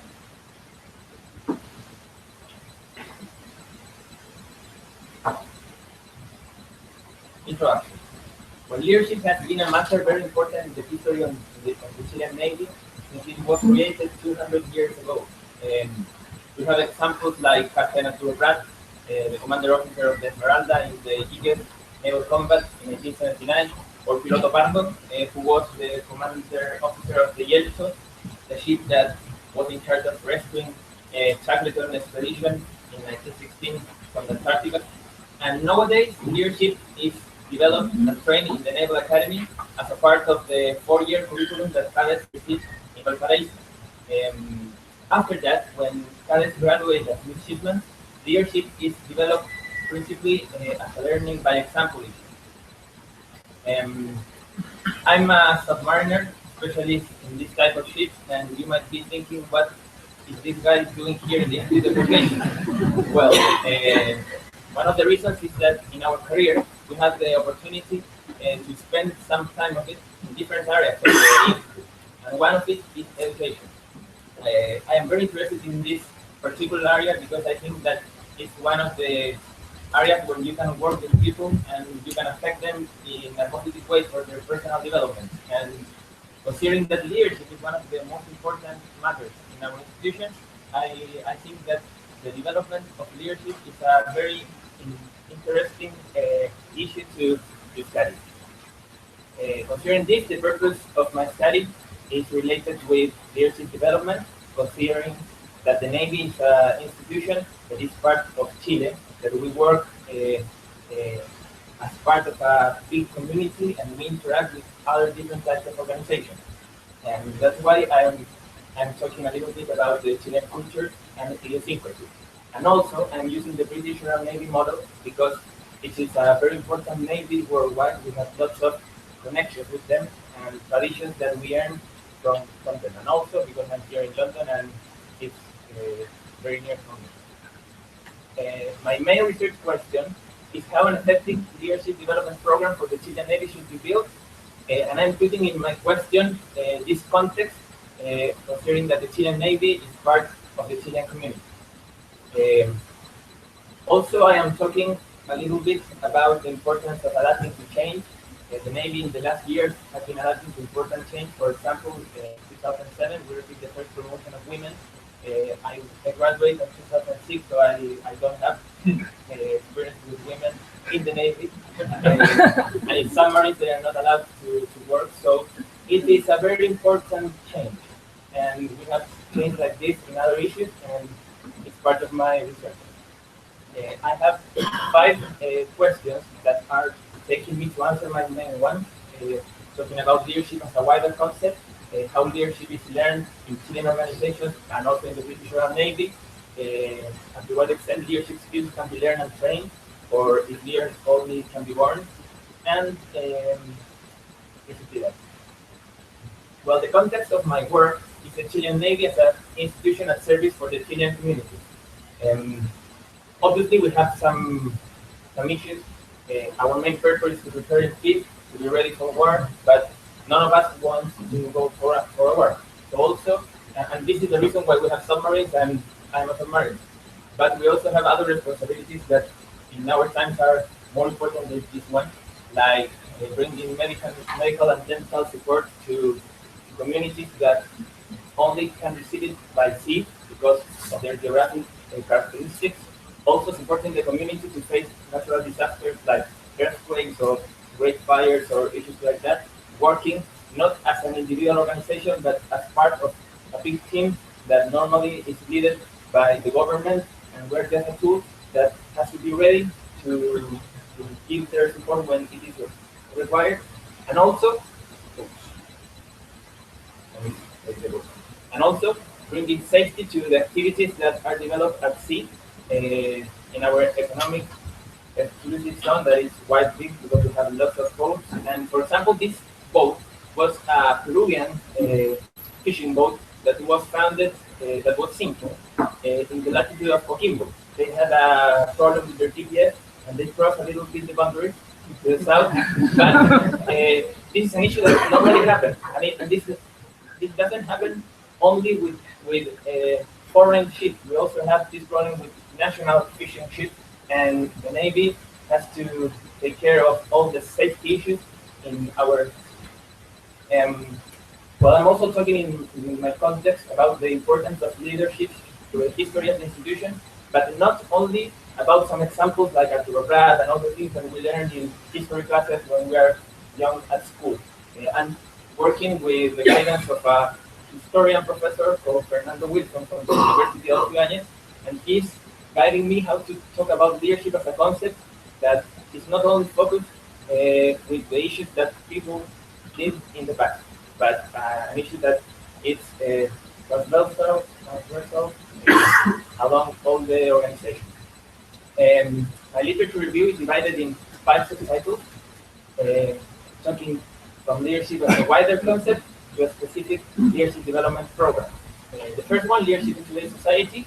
I have researched a little bit in civilian literature, trying to not use military literature, and I have found that leadership today is one of the most important qualities that people should develop in any type of organization. It's a source of power and competitive advantage. This is more related with business work, but it also can apply in the Navy.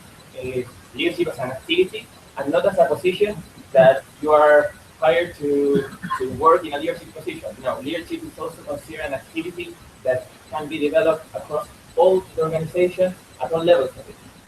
For example, in a school, not only by a head teacher, but also by a teacher, also by the guardians in charge of transport, etc.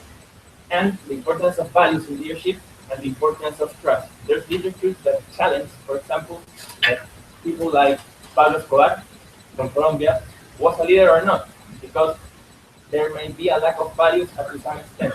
So I think that values are very important when we're talking about leadership in an organization where when you graduate, you swear that you're going to live your life for your country in case it's necessary. At that point, values are important. My second subtitle is about adaptive capacity and how to adapt to change. How it is triggered by tension, by adverse situations, and the importance of resilience. Also, I talk here a little bit about when to focus on adaptive issues and when to focus on technical issues. And some characteristics of leadership when you have to do it with authority and in a hierarchical institution like the Navy. About development of leadership skills, I found that literature says that it's 70% gained from personal experiences and only 30% about other issues like education, observation, coaching, mentoring, etc. But in these personal experiences, institutions that consider that leadership is important have to give spaces for people to develop their leadership skills. It's not only like, go live your life and I hope you're going to be a leader. No. Institutions that think that leadership is important give the spaces for their people to develop their skills. Also a little bit about learning by example, because it's the actual model that we are using in the Navy, and how this can be positive but also negative, guiding an institution to failure when toxic or destructive leadership occurs. The importance of context, the importance of culture, how a leadership development program has to be related with the type of organization, because it's not the same to develop leaders in a school, in a hospital, in a submarine, in, I don't know, different places.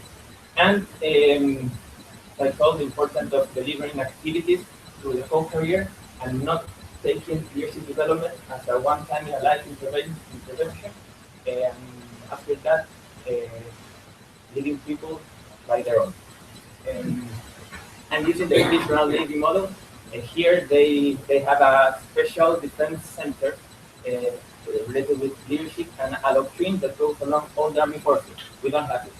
And the Royal Navy Leadership Academy, they train leadership across all their careers. we have time in the questions and we're interested, I can show you this diagram with the different courses that they have in their careers. Obviously, you can see it because it's so small, so if you want to see it, you can ask me questions. About leadership development programs, I have two main sources. One that talks about 6 premises and tasks to be present, and a checklist done by Fernie with 9 essential tasks. In these tasks, for example, the first one is the importance of admission processes. If you create a program, you have to know what are the criteria to receive people to apply for it. So, for example, the importance of assessing current leadership skills to start. To know, okay, we're going to develop this type of leaders, but first we need to know what skills our students have when they enter. The importance of context. Another issue that you have to consider for this. My methodological approach is in current process. I'm just starting this part of my presentation, but I believe that my approach will be a qualitative interpretism with me as an insider participant and a simple case study because I'm going to talk only about the Chilean Navy using some other organizations examples, but focusing on the Chilean Navy. And the main methods, document analysis and semi-structured interviews. Well, for answering my research questions, there's one specific question that I haven't found literature about. How leadership is learned in different types of Chilean organizations. And that's why I'm creating 3 different sets of interviews. The first set of interviews is related about this topic, and I'm interviewing different participants from the Chilean society, and I want to learn about them, how they learn and how they teach leadership in their own organizations. I already have 6 participants, but I'm trying to make a wider group, something that you can tell me about how leadership is developed in universities. This is my first time ever in the university, so this is an issue that is quite interesting for me. About the second set of interviews, in the Navy we have some regulations that talk about leadership, but I want to see how the experiences of our members change these insights. So I want to interview a first-year cadet, a 4-year cadet, and different officers and clear commanders that is actually commanding a combat ship to see how their perspectives are changed by their own experiences. And my last question, my last interview will be to someone of the direction of education to see what is the current leadership development model, because it's not written. It's all implicit. You talk with senior officers in the Navy about leadership, and they will tell you that you can go to a ship in the Navy and you will breathe leadership. But nowadays, in an academic perspective, you need something more explicit, and that's one of the reasons that I'm studying. The expected contribution is to provide to the Navy the importance of creating a leadership development program with the characteristics that it has to have to be not taken as an issue that the Navy has to build under 4 walls and using the experiences of other Chilean organizations. And the challenge that I think that I'm going to expect in the future will be principally about learning how leadership is learned in the Chilean organizations, because interviewing these people is principally about their personal experiences. And sometimes these personal experiences can be kind of lack of objectivity. And that's why I have to figure very well how to choose these people to not focus only in the ones that I think that will help me, but in others that will open my mind in these issues. Also, the Navy is a military structure, so to do this work, to do my research, to do my interviews, I have to follow a chain of command, asking permissions, sending reports, and lots of things that I'm used to because I have 15 years in the Navy. I entered when I was 16, but it's an issue that I have to consider. And when challenging culture and idiosyncrasy, there are things that have been done in the Navy since 100 years, but it doesn't mean that they are correct. And this happens not only in the Navy, that's a military organization. It happens in the civilian organizations too. In tier organizations, sometimes you say, you have done this ever, like this, so this is the way that you have to do things. But sometimes it's not like that. My references are principally civilian, underline, have some military sources because they're also important for my work. Well, that's all. Thank you very much for the opportunity.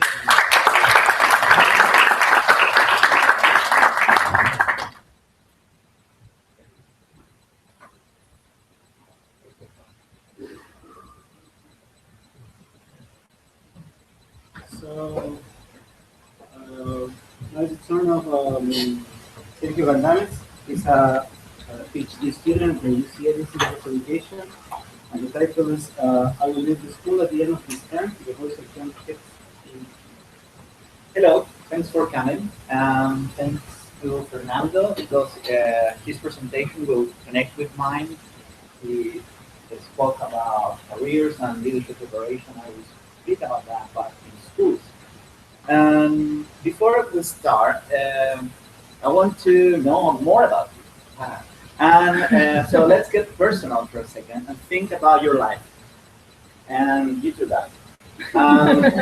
Try to remember your first job. Trying to remember the first time you worked. It was you were little, or you're a teenager, or if it's the case, if you never worked in your life, please. Yeah. So think very fast. How many jobs have you had during your life? Okay. So I'm going to give you a lot of time. Okay, ready? Raise your hand if you have at least one job during your life. Excellent. No, keep it up, keep it up.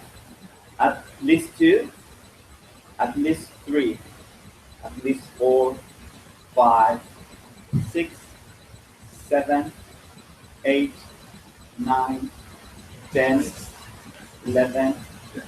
Okay, so we have around a lot of people here we're very young and attractive people, and we have at least 10 jobs during our short life. If we ask the same question to our parents or grandfathers, they're going to say something very different. They're going to say 1, 2, maybe, during their entire life.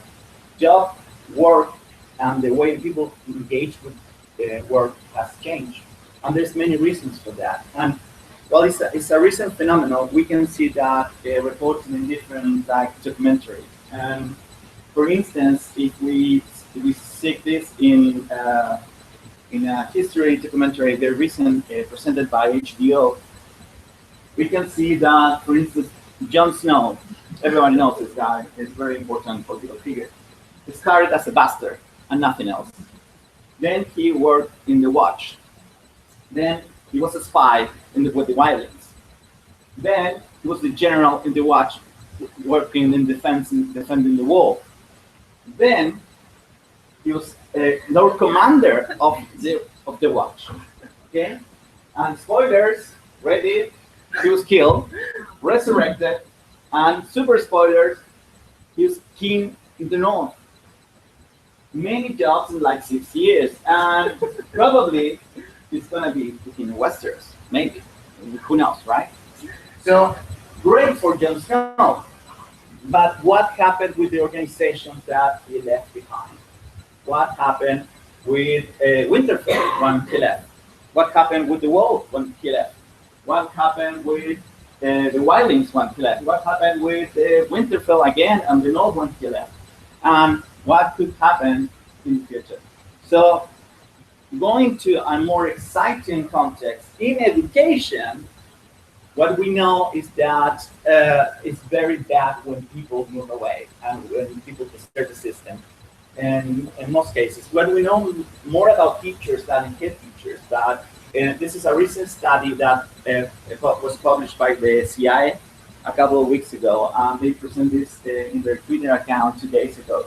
And they say that approximately half of the teachers desert the system in like 5 years. They're moving away. So what happened with the students? What happened with the schools when you have large mobility of teachers? What we know is that usually that's bad for the school. And for head teachers, it's even worse. course. We know we know that a school usually goes down in performance and many other problems at least within 2 years after we change a head teacher. And we know that we have a lot of turnover international. There's a lot of evidence. We don't have enough evidence about that in Chile yet. But we know that people are leaving because mainly for two reasons. One is that they're seeking better salaries, and also they're looking for better job conditions and working in better schools. So they're leaving especially the more lower performing schools and the more problematic schools. This study, we started study based building upon a previous study that was performed here in the IOE by Professor Karinech. He did a study in comparing, not comparing, but analyzing head teachers, young head teachers in London, New York, and Toronto. So she met with us in Chile, and she was like, why won't we try this in Chile? Let's see what happened in Chile in comparison to this idea. And we were focused in the beginning because the study, her study, was focusing in head teachers. Young was defined by 35 to 40-ish something. So we're trying to find that in Chile, and we couldn't find, and we'll speak about that later. We couldn't find a lot of people here, but we found younger people. Okay? So, very brief, why it's important to understand that in Chile, as many of probably everybody here, all presentations during the day, will talk about how all these studies are important for reforms that we're doing in Chile. But in leadership and head teachers, we don't have much about educational reform until very recently. So we have now starting the selection process, although it's been in the law for many years, it's not been implemented in many schools. So most of us study in schools that were the head teacher were not selected democratically, was appointed by. And that situation is still happening in Chile. But we have a lot of things going on that will encourage a change in the system in few years, including the access to younger people to the headships. So what we did was very simple. We didn't have enough money as the previous project that had, it was an ISRC project. I don't know if you know that, but they have a lot of money. It was like almost 400 million of Chilean pesos. We have like 4 million pesos to do it. So we try to find people, head teachers, young head teachers, under 40 in Santiago and Valparaiso. And we asked them about many things, and today I only want to talk about careers and how they're going to build their careers. I did the interviews with them in their schools. It was half on Valparaiso, half on Santiago, public and semi-private schools. I will talk, as I said, about how they build a career. So this is the list of participants, and there's a lot of data here that just see please this column that there are people very young. Well, now this is current data, but they start the first time they become a head teacher was very young. Let's see, for instance, Jimena was more a dramatic case. She was head at 24. She's an early child educator and got into middle school when she was like 1 year after she got graduated. So that was like, wow, what's a surprise, but it's not really weird. It's very common that young teachers are getting access to live in a school. And as you see here, many words that I have here, they move around. They move around schools very fast. And the average age of everybody in that, this is a little outdated, but it's 33, 34 years. But they start leaving a school for the first time when they were 12. And that's amazing. Something that's encouraged young teachers to get into the profession. So I will present my findings very briefly and focusing on 3 things. What they did before they become, how they get into the leading schools, and also what they want to do in the future. And that's the important one. So They were very outstanding students in the schools at the university. They're very good making connections with other professors. They were getting great grades, so they were very good students. So I got connections with the teachers. They did the practice in great schools or highly autonomous schools, so they learned a lot. And they were spotted by teachers or spotted by academics in the university, and they put it in very weird places.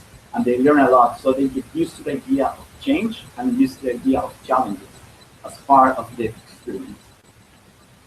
How they get into the position, most of them did it through normal channels. And Chile, we have a selection process now that is really, it's not well oiled yet, so it's just half of the schools have passed that, using that. But most of them do it like that. They apply, they pass the selection, and they get in 5 years. Others were there in their wrong moment, on the right moment. The head teacher was killed or he was sick or something, and they need to replace him. So they bring them because they were great teachers. And this is the most important part of this presentation, that everybody that I interviewed, they want to leave the schools. And they didn't want to leave the schools because of working conditions, of salary. That was what we know before. But they want to leave the schools because they want to look for new challenges. And that's super weird and super new in research, and in school research especially. So everybody wanted to move, but some of them want to finish something they started. So they were, no, I'm starting a new curriculum in preschool, so I want to get that, or I'm building a new classroom or whatever. They want to finish that, but everybody want to move. And when they want to move usually to our other school. In most cases, I want to be challenged, so I want to move to a lower performance school, or they want to move in the system to upwards in the system. Like I want to go to the ministry or the regional office of the ministry, or something like that. So this was the picture. And last session there was a lot of graphs, complicated graphs. This is going to be a much complicated graph before, but this was the picture last year. And for this year, from the 9 people that we interviewed, one is out of the system, which is not returning for personal reasons, but one is already in the Ministry of Education. The projection is that in 2017, these guys will move to the ministry, these guys move to another school, and 2018, 20, nobody will be in the current schools. So in 5 years, then everybody will disappear. And this is not a problem per se, but we don't have a policy to replace those people in time. I think that's the worrying part of that. We don't have a policy to what we have, for instance, what they have here in England, it's called succession planning, that prepare people to get into as soon as people move. We don't have anything like, so we have a situation where schools don't have head teachers for many years. They're accelerating or giving more opportunity to decrease the performance of the students. And all these people are very young. How much time is it? So this is connected with a new body of research that is emerging not in education but in business, about how people build careers.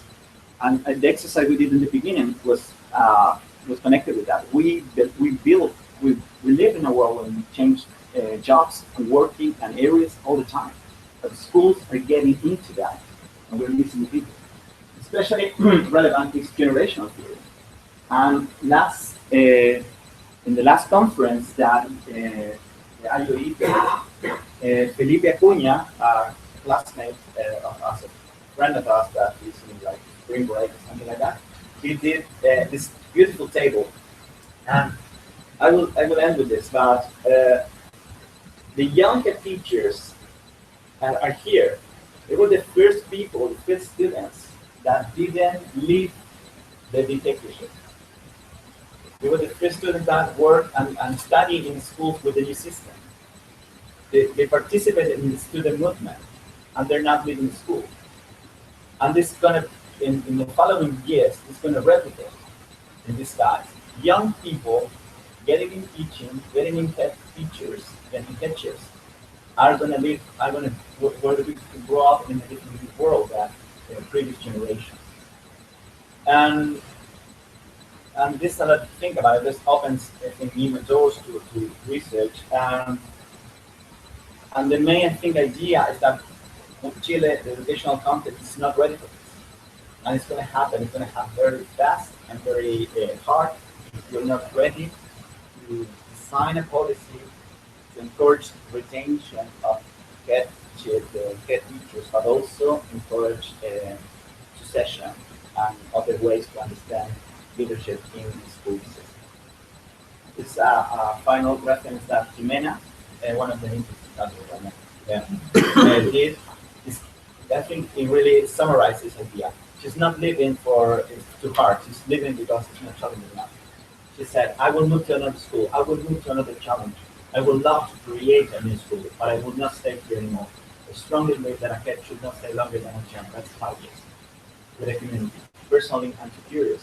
I will miss this community, but I need to move in order to continue to grow.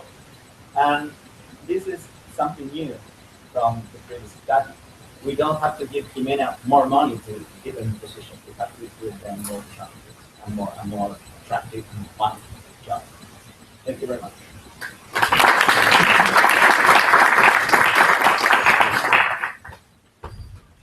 Thank you.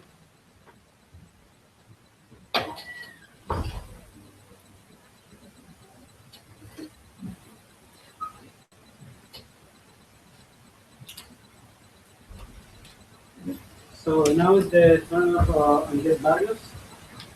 He's Chilean as well. This is the first year, right? In the London School of Economics. The title of the presentation is Effects of Time at School on Cognitive and Non-Cognitive Outcomes, Evidence from the Full School Day and for Teaching. Right. First of all, I would like to thank the organizers of this seminar, first for making it possible and also for inviting me. I'm glad to be here and having this opportunity of sharing my research with other people who is also working in education in the Chilean context. Today I'm going to present this project, this joint project with Julia Bobini, a classmate, in which we study the effects of the time at school on academic and non-academic performance, exploiting the full school day report. This project is part of a broader literature that has been trying to understand what is the shape of the education production function. With this purpose, our researchers have studied the effect of different school inputs and student inputs on academic achievement. Here in this project, our focus will be on instruction time, but we will also study how it interacts with some of these other inputs I just mentioned. With respect to instruction time, we know that it is still part of the public debate in many countries. And in fact, when we look at the OECD, we find that there is a lot of variety in the length of the school year and the amount of instruction hours. So we would like to contribute to this debate by answering this set of questions. First, we studied what are the effects of the time spent at school on test scores, and also on our academic outcomes, then on access to higher education, and finally on non-academic outcomes. In particular, in this dimension, what we study is how it affects the consumption of drugs during high school. Then we move on and we study if these effects are heterogeneous, and we do this along two dimensions. First, depending on student characteristics, and then depending on school characteristics. We address this set of questions exploiting a policy-induced natural experiment that significantly increased the length of the school day in Chilean schools while leaving the length of the term unchanged. Since today we don't have a lot of time, I'm going to focus my presentation on the first and on the last point of this list. If you are interested in reading what are we doing with the rest, I bring some copies of a draft of the paper that I'm going to leave here for you to take them. Okay. I'm going to skip this slide by now. I'm going to go directly to this one, in which we discuss what we believe are our main contributions to this literature. So, in first place, we study the mean and cumulative effect of increasing instruction time using a permanent country-level reform. The majority of the previous works that have studied this have exploited just short-term shocks. They have used, for instance, variation in the attendance rates generated by weather conditions. They have used variation in the days of class before the exam generated by movements in the dates of the exams. And some of them have also studied specific interventions that have affected the length of the school year, but for a very short period of time.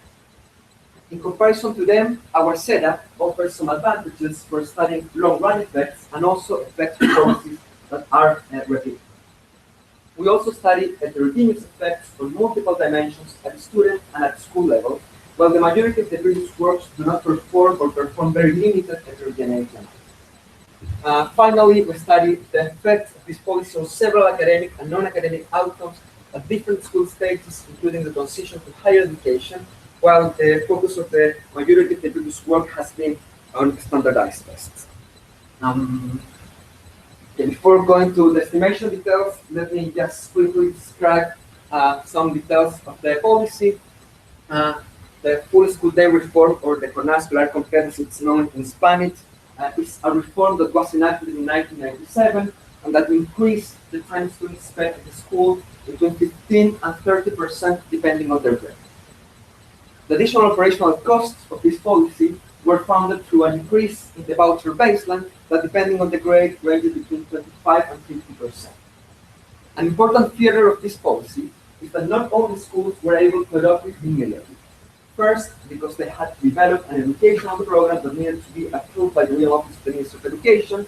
And second, and most important, because many schools needed new infrastructure to transition from a two-shift to a one-shift school.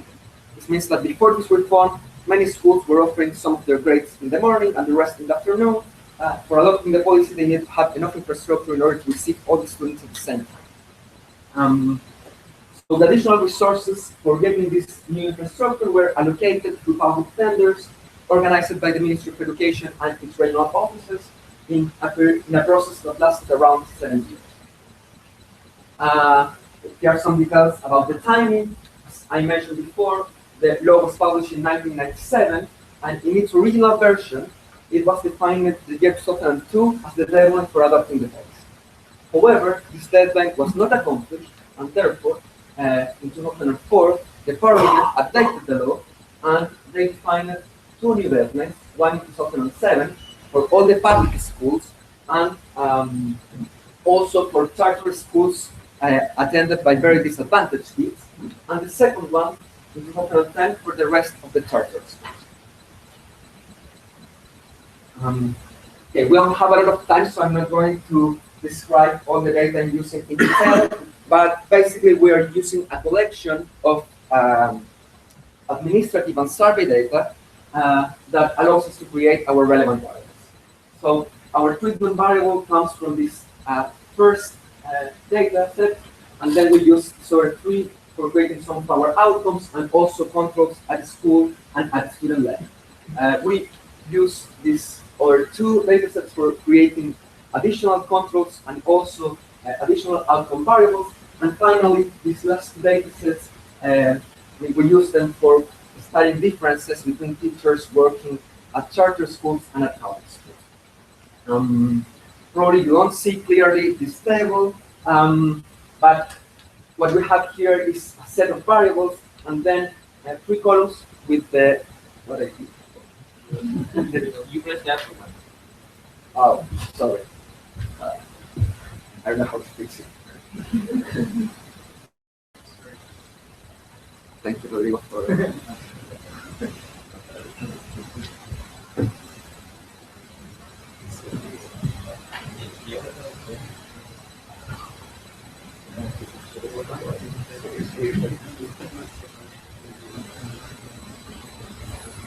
Okay, now you can make a break.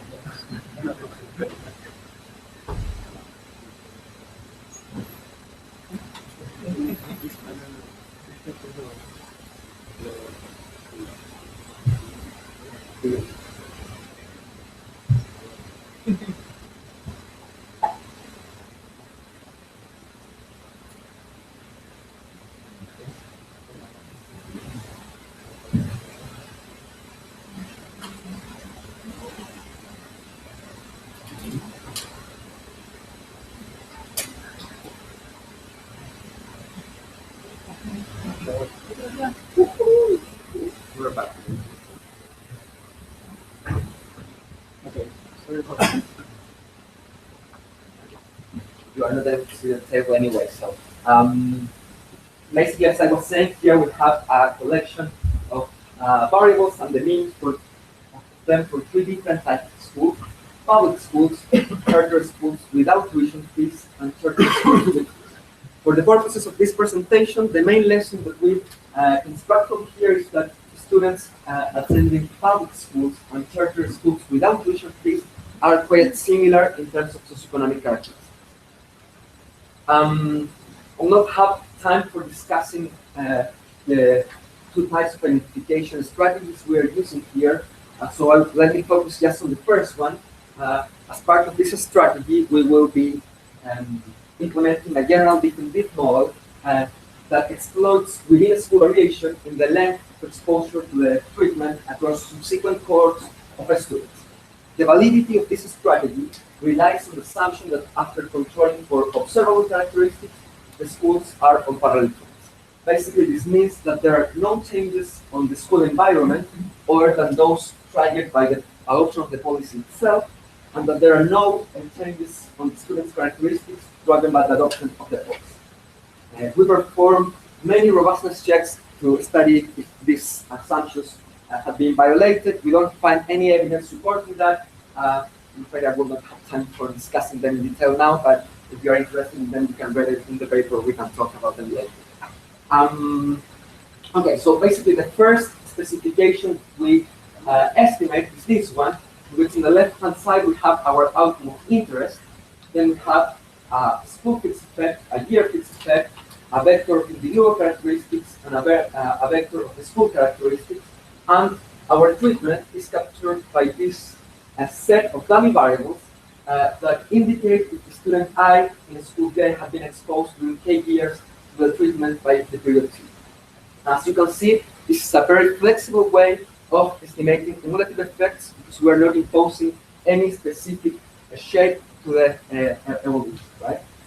In addition to that, we estimate models in which instead of using this set of dummy variables, we just included the years of exposure to the treatment as a continuous variable. And in fact, these are the first type of results I'm going to show.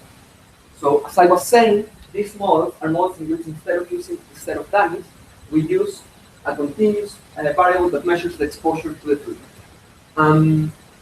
And here in the top panel, you have the results for math. In the bottom panel, the results for reading. And an important thing here is that all the tests are already standardized, so that these coefficients are measured in a standard deviation. As you can see, for both subjects and at every grade we study, we found significant and positive effects. Important to mention here that we are using a rich set of student-level controls and also a rich set of school-level controls in addition to school and year fixed effects. Here we have the results, very the same type of model, but here instead we are using the set of dummy variables that I showed you before. And here we have the results just for math, but the results for the case of reading look very, very similar. And what you can see is that full exposure to the treatment at each grade has a positive and significant effect. And we also learn from here that this effect is increasing over time. So far, I've shown you results that indicate that this policy had a positive and significant effect on student achievement. Now, I would like to present you some results that indicate how these results differ depending on the type of school to which they are. And for doing that, we implemented this exercise in which we are comparing students attending to public schools with students attending charter schools without tuition fees. The reason of that is, as I mentioned before, that students attending this type of schools are quite similar. Despite this sample restriction, we decided to also include interactions between the treatment and between individual characteristics of the students. The goal of that was studying if after allowing for these differential effects in individual characteristics, the differences between the schools remained significant. And in fact, what we found is that here, the interaction between years of full school day, basically the treatment, times public, is always negative and significant. This tells us basically that the effect of this policy was weaker on this type of schools. These results are, for mathematics, would have exactly the same results or the same type of results for the case of reading. So the relevant question now is, why is this the case, right? We are trying to control for differences in the students. We all found that they are explaining this difference. So something has to be different in the way in which these schools approach their goals, right? And basically what we know is that public schools face a different regulatory framework that makes more difficult to hire and fire teachers, and that also gives them less bargaining power for negotiating their wages. In addition to that, basically these things make for them more difficult to allocate other resources in the school. And what we studied, what are the characteristics of the teachers in these two types of schools, we found that teachers working in public schools are older, have more sick leaves per year, and have more experience. They are less likely to have taken university admission tests and to have graduated from university. They have higher earnings, but they are less satisfied with the resources available at their schools. They declare having less time for planning classes, for supporting students outside the classroom, and for working with parents or legal guardians. And they are less satisfied in general with their working conditions and with the full school day program. These differences also come when we look at principal, and we take them as evidence that some institutions and school characteristics generate these differences observed in the field. To conclude, what we found is that the full exposure of the full school day improves student performance in the SIMSE by 0.09 standard deviations in mathematics and by 0.11 standard deviations in reading. The results are very similar for all the grades we studied, what suggests that early exposure to the treatment is important. The cost of this policy were not trivial. This is something important. For every 44 to 55 students under this program, we could have hired an additional teacher for them instead. This is just for have an idea of alternative policies, because I think it's important when we evaluate this type of policies to also take into account the alternatives that would have achieved similar results at a lower cost. The time at school can be more or less productive depending on the institutions. As I showed you, we found that charter schools improve more than public schools, and that these type of schools have a different regulatory framework that makes for them easier hiring and firing teachers, negotiating salaries, and in general deciding about their resource allocation. Finally, we also studied effects on many other academic and non-academic variables, but if you want to know something about that, you will have to read the paper. Just let me finish with this slide, which will thank all the different institutions that have supported us with this project. Thank you very much.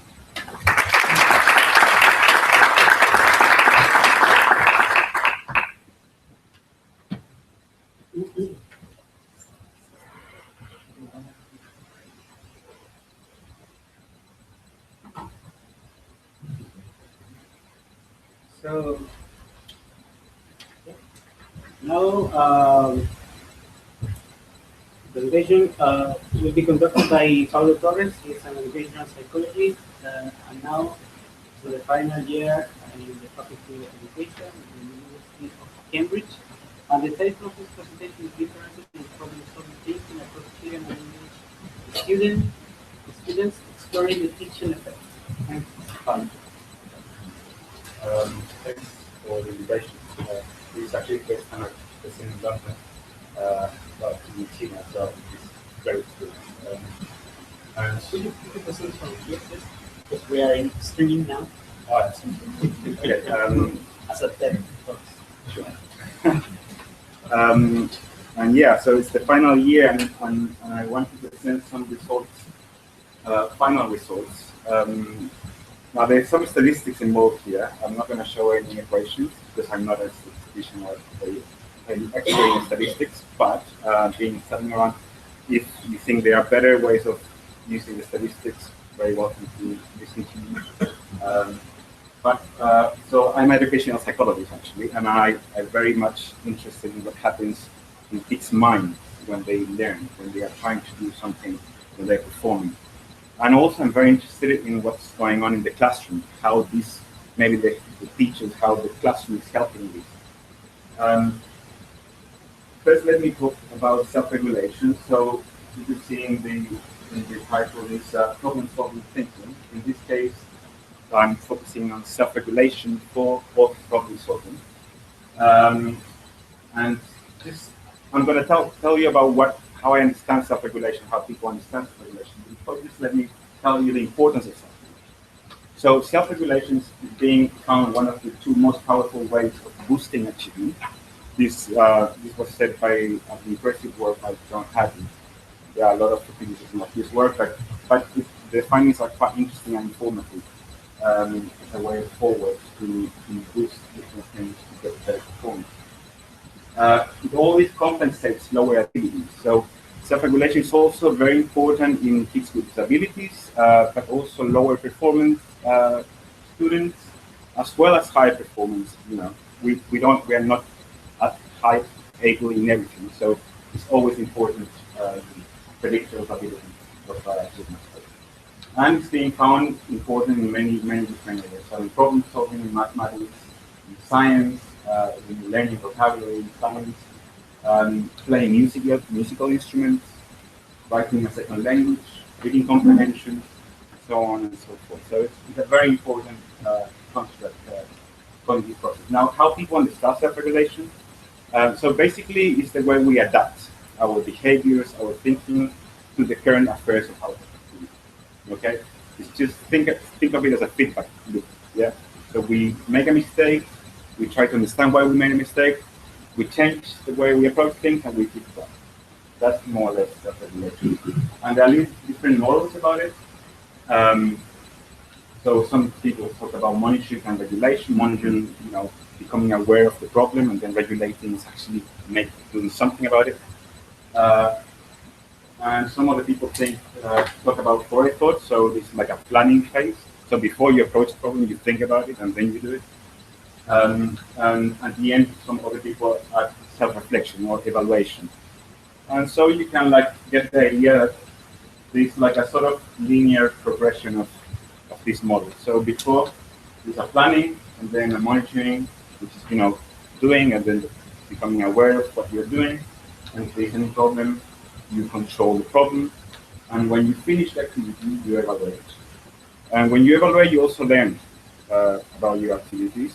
And the next time you approach a problem, you adapt, and you get better. Now, of course, it's linear. It's not like we have to do one thing in order to get to the other. This is your chair. Yeah. But there's a progression. Now, I think because I'm studying cultures, so I'm as the title says, I'm looking at English students and Chilean students. I think this image is quite good because to me it represents a little bit like what we understand as cognitive processes. Like we generally assume that cognitive processes are the same for everybody, or in general there is like a similarity across people and of course across cultures.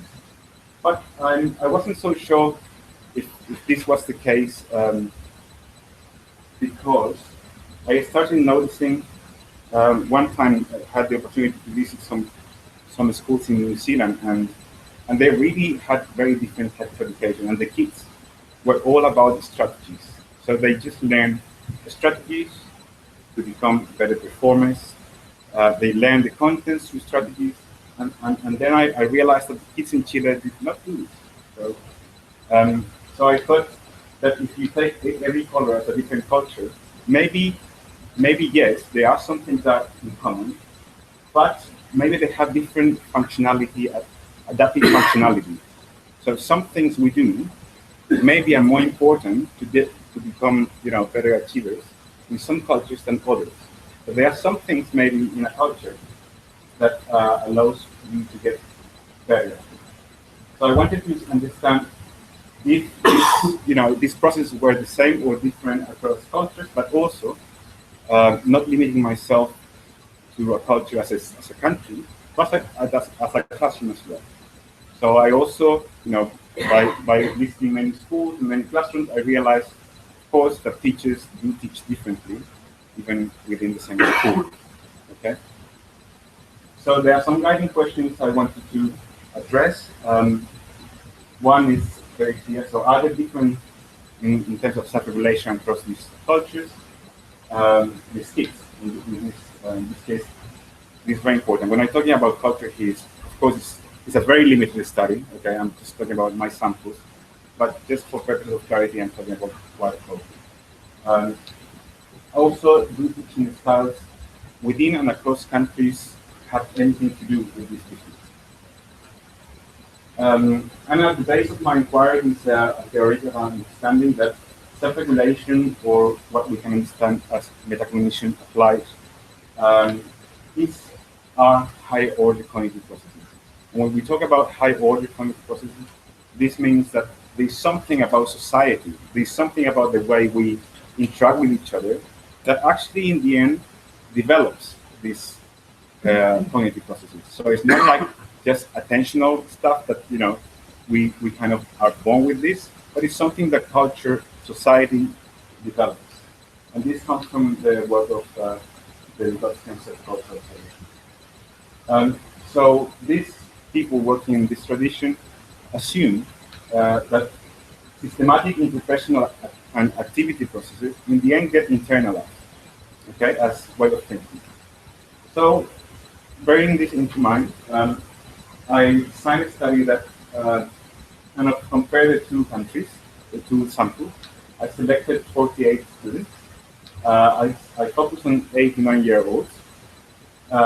And I selected 6 students per classroom. Okay, so I had 8 schools, 4 in Chile, 4 in England. These schools are distributed at different socioeconomic backgrounds. So, for example, in Chile, I got a private school, like the voucher schools and municipalities. And I try to balance as much as possible with the English. So 8 are my teachers, my participating teachers as well. Now, in terms of method, in order to understand the self-regulation that's going on in the minds of the kids, I apply this experimental task. So I have 10 to 12 tasks just like this, where the kids were given a model and they had to build the model. And I videoed the actions, so I could infer what they were thinking. Then the methods also included 24 hours of literacy lessons. I selected literacy not because I was interested in the subject as such, but because in literacy lessons there's much more going on in relation to culture and aspects that could be interesting as well. And I analyzed 180 minutes per classroom. What I did in this case was to analyze the talk of the teachers. So I did a discourse analysis. Everything the teacher said, I categorized. Okay? So when I was looking at the kids' activities, I looked at all different processes. I'm not going to go through all of them because there are too many, but for example, I look at how aware the kids were of their own errors. Okay? I also look at what they did when they finished an activity. When did they evaluate or did they not evaluate, and how much did they evaluate, how long. Also some planning before, and so on and so forth. So there's a big list of activities, actions that they did, and I saw it. And all these had to be reliable. So I also had another person to try my scale. So this is every single of these entries is one scale that goes from 1 to 4. Okay, and all of these are reliable as well. Then I also did the same with the teacher talk, as I said, and I used these 3 categories. So I wanted to understand how the teacher regulated the thinking of the students in the classroom. And I came up with 3 different categories. One was what I'm calling now self-regulatory talk, so that promotes the kids to actually regulate their own thinking. Okay, so if the kid comes with a problem, the teacher generally would say, what do you think? Try again. Or go ahead and edit your work. So they promote the kid to regulate their own thinking. Guiding talk was a bit more like a help talk, but that didn't give away the answer. It kind of promoted the kids' thinking without giving away the answer. And then directed talk was also was a bit more like authoritarian, if you want. So they gave the answer to the kids, but they told them what to do. But they were regulating thinking. In terms of results,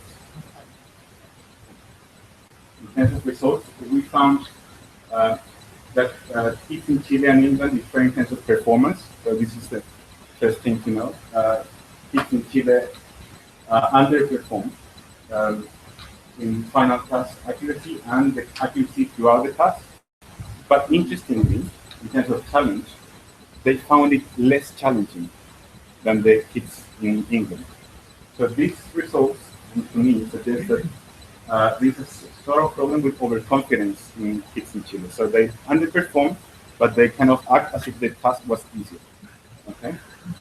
The other thing, when comparing different self-regulation aspects, I found differences in effective control of problems. So once they saw a problem, how effective was the regulation of that problem? In the awareness of the error. So when they made an error, how much they were aware of the error.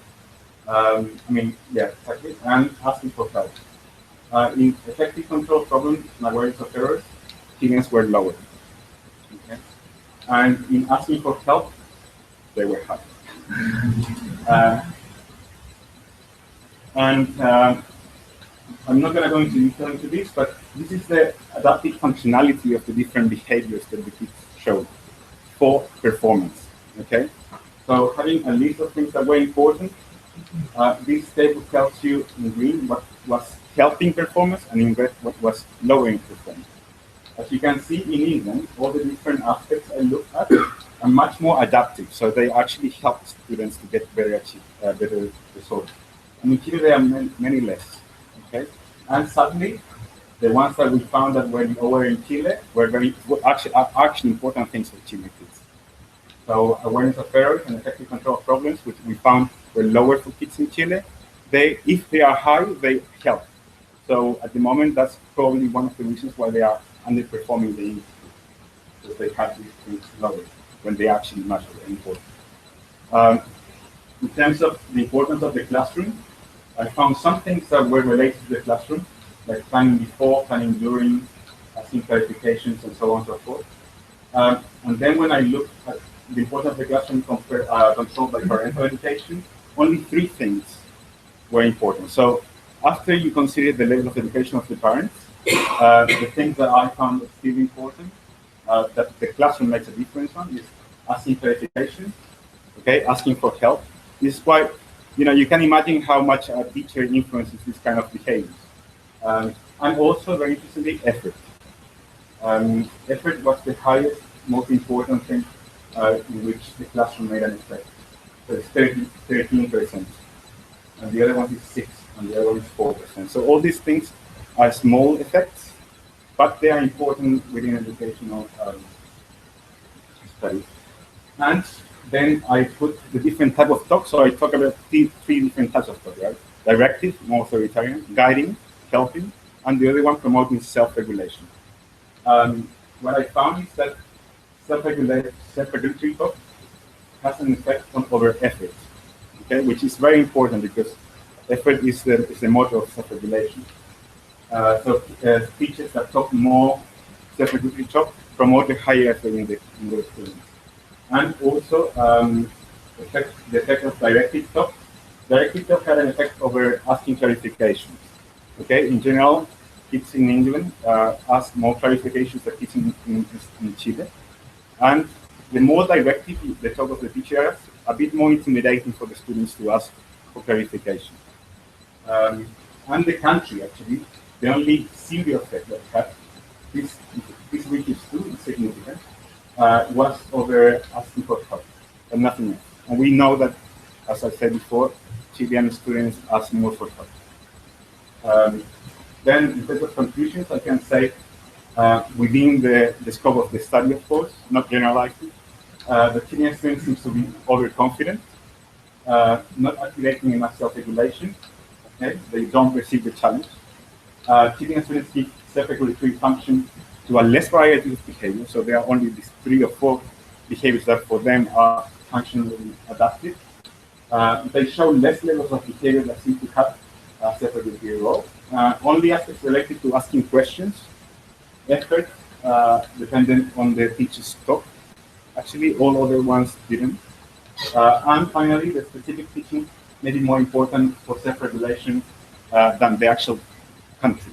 So this is good news because it means that it's not about infrastructure, it's not about maybe curriculum. Now there are some things that are more important. It has to do with the communication. That's it. Thank you very much.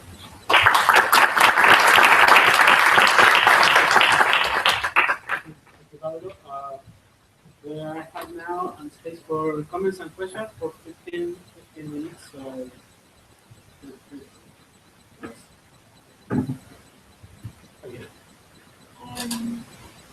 My question is for Ambassador.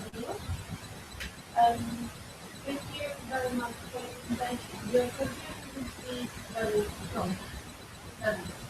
So, I have to ask you, how you can ensure the structural validity of this cover set and benchmark document studies through the year? There seems to be a very main priority. How do you ensure the cultural validity of the standard set that you use in your research and benchmark document studies through the year? This seems to be the main variable. I mean, the reform has improved change results in the site. So, to what extent is the set of events and standards?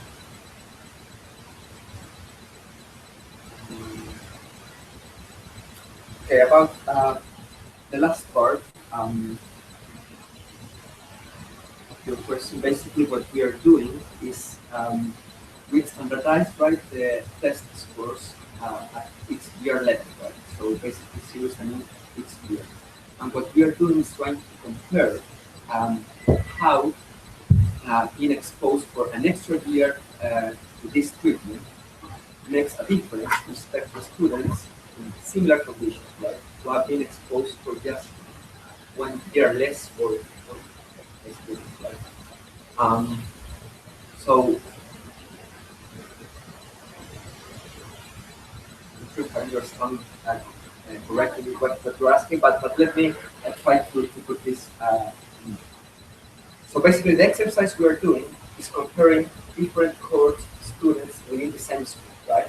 And we are trying to see how their performance changes depending on the years of exposure to the treatment. In some sense, our results indicate that if the same students who have been exposed for 1 year to the treatment, they will have performed worse, right? It's true that eventually the things like the test will have changed during the period of time we analyze, but I think that the way in which we are standardizing it allows us to conclude that these differences are in fact mean that there's an improvement. Then about the testing, I mean, would say that our standard errors are clustered at school and here at cohort level. But I think it's the standard practice in statistics for different things. But I'm happy to hear any other suggestion if you have an idea of how we could compute them, just to share the conclusions. So, I mean, the question was more about the test itself. I mean, no, I mean, rather than the analysis. No, but I think that the question was trying to go to the test change a lot. We can be sure that our results are consistent, right? This is something that I try to answer. It's not so successful. Any other questions?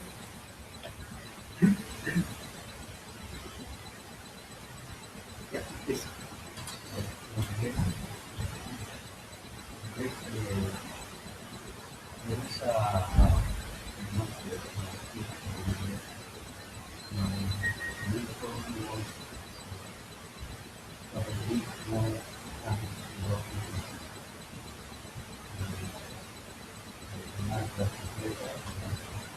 Louder, please.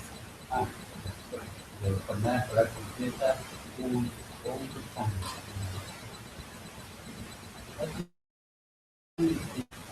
About 3 hours on the school for food allowed teaching we have more time to plan other tasks because in last year when it was allowed to go, it was a very good. And we asked for the minister to support the national control. The first time he was agreed, but then he changed. You know, in the research, to understand what is most important.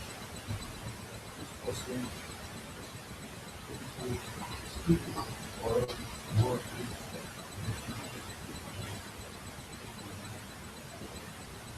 I'd like to make these three points.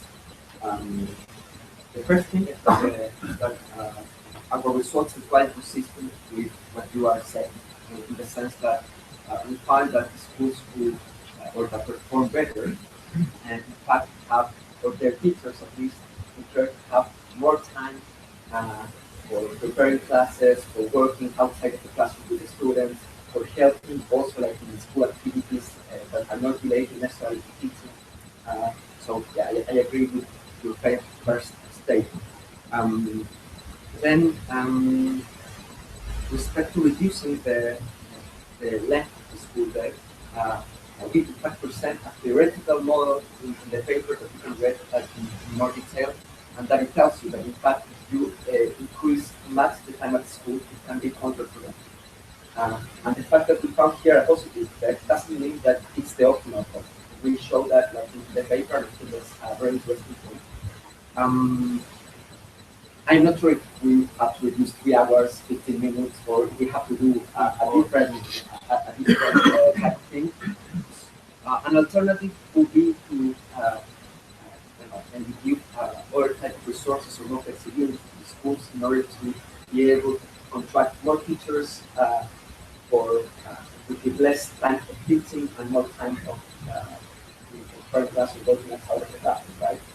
So I agree with you that I mean it could be right, but I don't have the numbers necessarily here. I mean, this program is another thing that I want to say. It was quite costly. That's why by the end I was saying that we have to be careful because finding positive effects here is not enough, right? It was so expensive that the number I say is basically for every 44 to 50 students, people had instead hired an additional teacher. It's a huge amount of money to be thinking like across all the systems, right? And the last thing, just to include is that it's true that maybe in terms of academic achievement, reducing the school day could be better. But we also find that this program had positive effects on the reduction of drug consumption.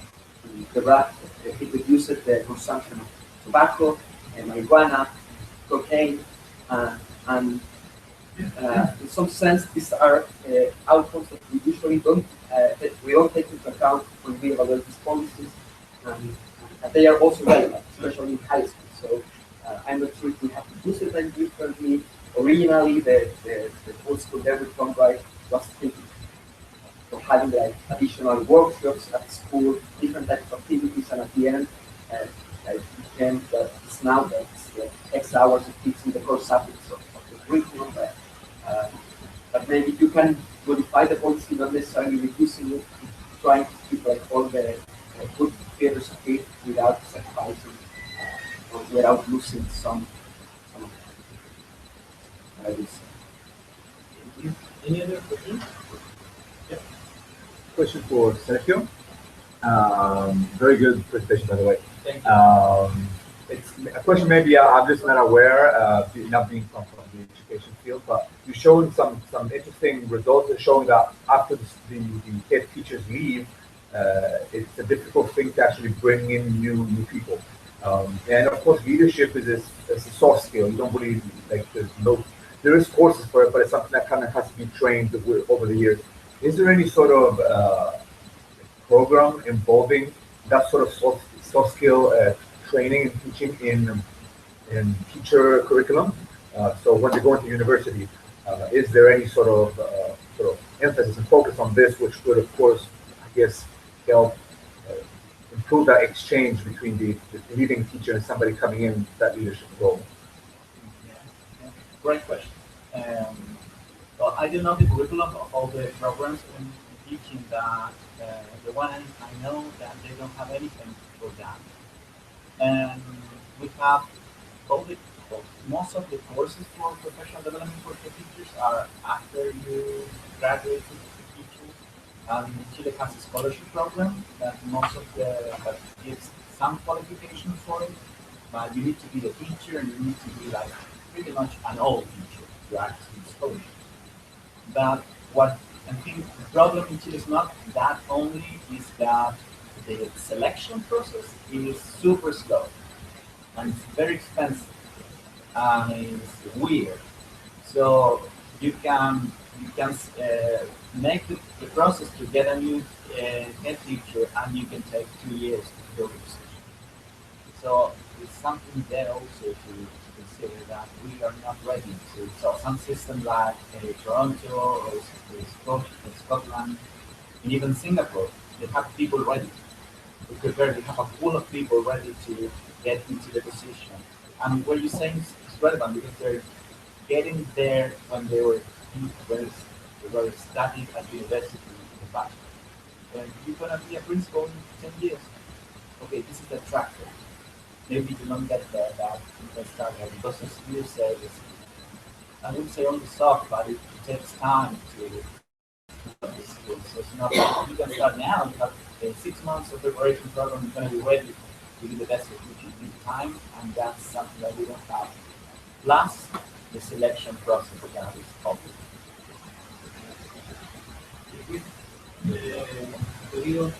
For Pablo, what do you think are the implications of your findings for Chile in terms of teaching practices or, let's say, the way that actual classes are arranged and performed in Chile? And obviously taking into account the goal which is improving activity. Right. This was curiosity. The first that it's really to make sure kids understand the level of challenge they are facing. So this overconfidence problem is clearly one of the main problems of underperforming. And funnily enough, effort for the case of the Chilean kids didn't make a difference over achievement. So there's clearly a problem there that needs to be addressed. And which in the case of the research is showing that self-regulation talk, so this topic that makes them think about their own problems instead of giving them away the answer. But the effort needs to be well directed to a more effective way of solving problems. So one thing is to enhance the effort, and but also make them put more attention to detail in what they're doing. So asking kids, to edit things before they can begin, to check again after they do a mathematical problem, to talk about the problems with their classmates, just to double check that what they're doing is correct. So all these things that actually doing to, and also I think as you can see in the table where I showed that many behaviors had an effect on achievement for English but not achievement skills. We have two routes for it. One is to try to fill those gaps, just try to make sure that all those behaviors that the kids need and use that are productive for good achievement, also the kids in Chile use. But another route is to enhance those 3 ones that we found that were important in Chile. So that was, be more aware of your errors, control your problems more effectively. have a vision for the very next. And I think the question that the military is the powers because I just my DCIs and these are just focusing on suffering though. So I just wonder how much of these soft skills are acquired in these kind of fields, but also more important, how Well, in my case in the Navy, it's not as similar than in the Army, but we work, our culture is to work on ships where you are part of a team, and you need these soft skills more than physical power. Understand? But in my case, I worked 3 years over the summer, and summer where we had 2 bathrooms, where the toilet was in the same place where the shower is. So everything was difficult. You are 30 days there, and you need to develop those soft skills because if you don't, you are not committed. So in my case, those soft skills, I use that example because it shows how life is there. But also you need a physical preparation to prepare for life at sea because you are working in a structure that is moving because of the waves. You have to be ready to save yourself before ships sink. So you need to know how to survive in an adverse situation. It needs a physical preparation. 10 years ago, when I was in the academy, there was a lot of physical function in our instruction because it was a way to develop our confidence, our stress handling. But when we said to women, we understood that we have to change. And that's because not because we discriminate women, but because women are women. So because you can't treat them as they are men. You understand? I got showered for 4 years in a tunnel with cold water. I run in the cold water, then I put my on again, and then I run again. But you can't do that. It's not normal. So we change all the process. And one thing that we changed were physical punishment. And then we have to evolve to the new generation. And I think that soft skills are more important now than physical ones. say that Yeah, women can do everything in the anything, except being marine, marine corps, that they are the soldiers of the sea because of not because of a physical physical requirement to develop this type of work that they are quite tough. I think that it will change sometimes when a woman will say, okay, I can do the same as a man, and probably it will change. But we are in a lot to change, so it's definitely good thing. And somewhere, because we believe that women can do the same, but we have to deliver them their own project. And in the summary, no one has their own room. No one has their own space for anything. You are having breakfast and you see a guy with, well, I can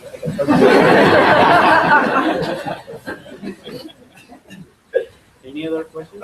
Yeah, I have a question for Fernando. And in the new, I'm not familiar with the leadership. Sorry about that. But we can read about the new leadership are more horizontal than vertical. How do you think that you can manage in your study the horizontal leadership in the case of me?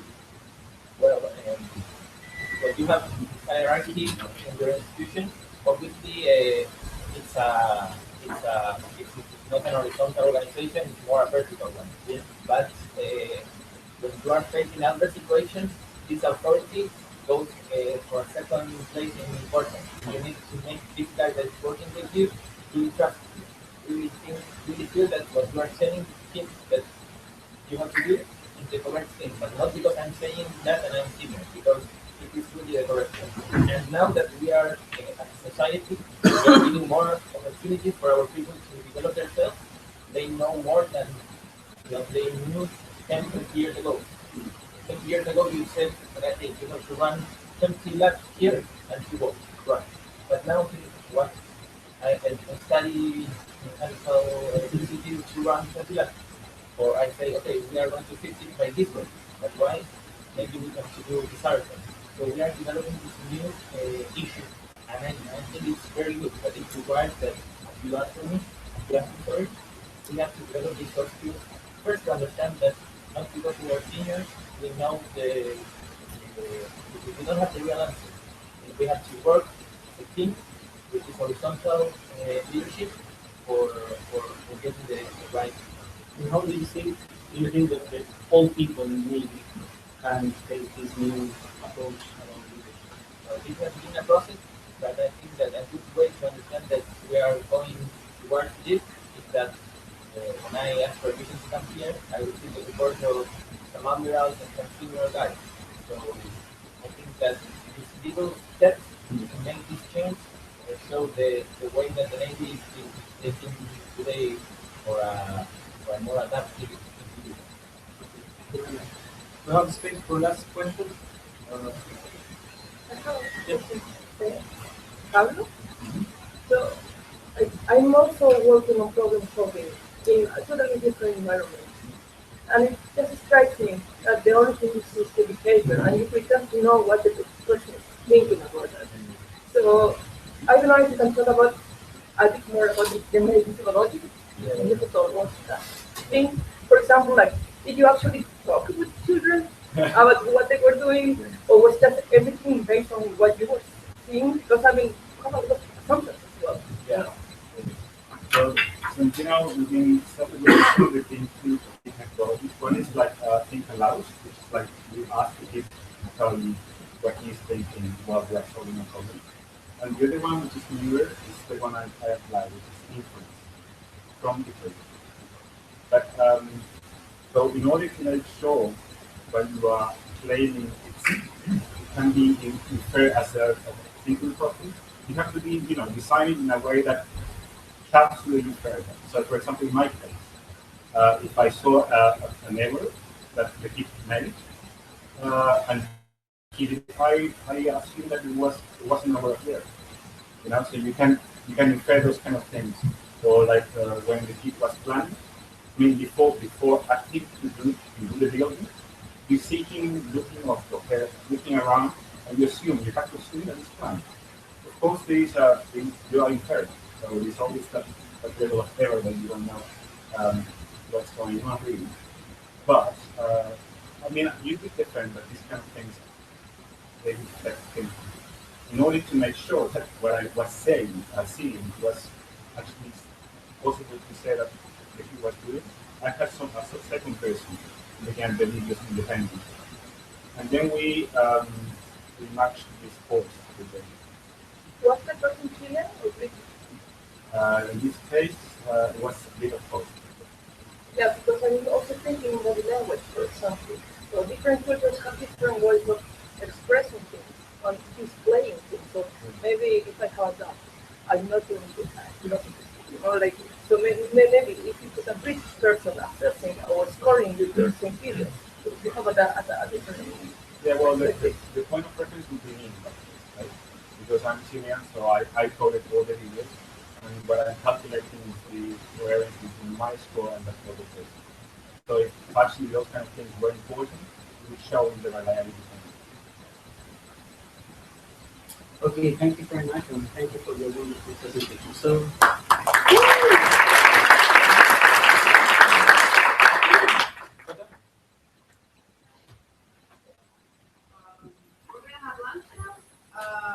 Just make sure you all try to go as a group. Just make sure you're with someone that knows where we're going. But the lunch is not here. Yeah, it's not here. For those of you who have been here, it's on the IOE bar space. If you do get lost and don't know where you are, just email someone or email the seminar notification email. So yeah. Please bring your things with you. Don't leave it here. Yeah, no one's gonna be here the whole time. So bring your stuff and then we'll come here.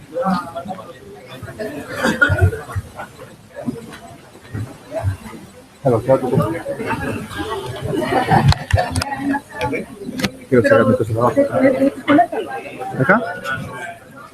Y lo conectamos de vez, no, si es una hora. Esta con diseño su cosa.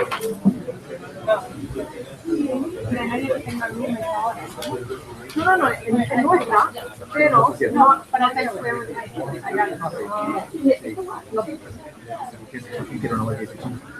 no, eso es, pero claro. No, lo tenemos desde el 9.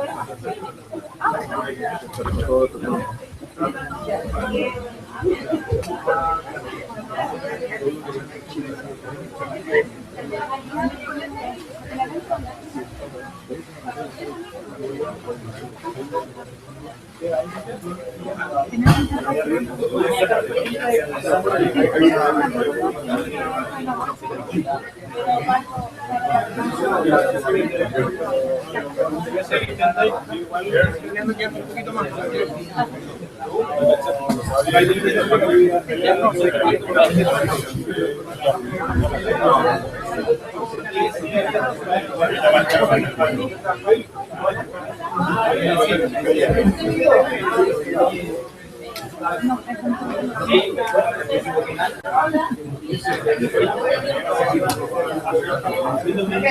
guys, maybe one more.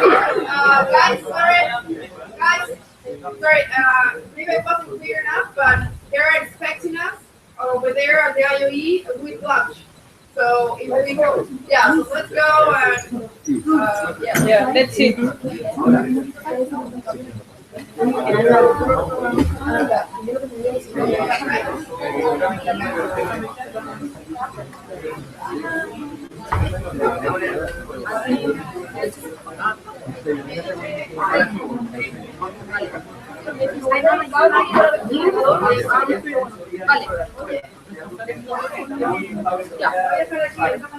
¿Tú vas primero? Como quieran, no es lo mismo. Ya te va a tirar la tía los leones primero. Ya.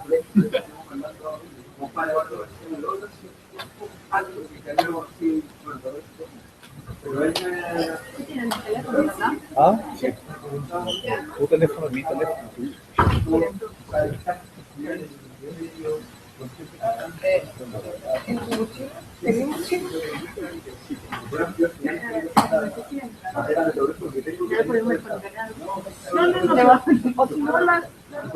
No.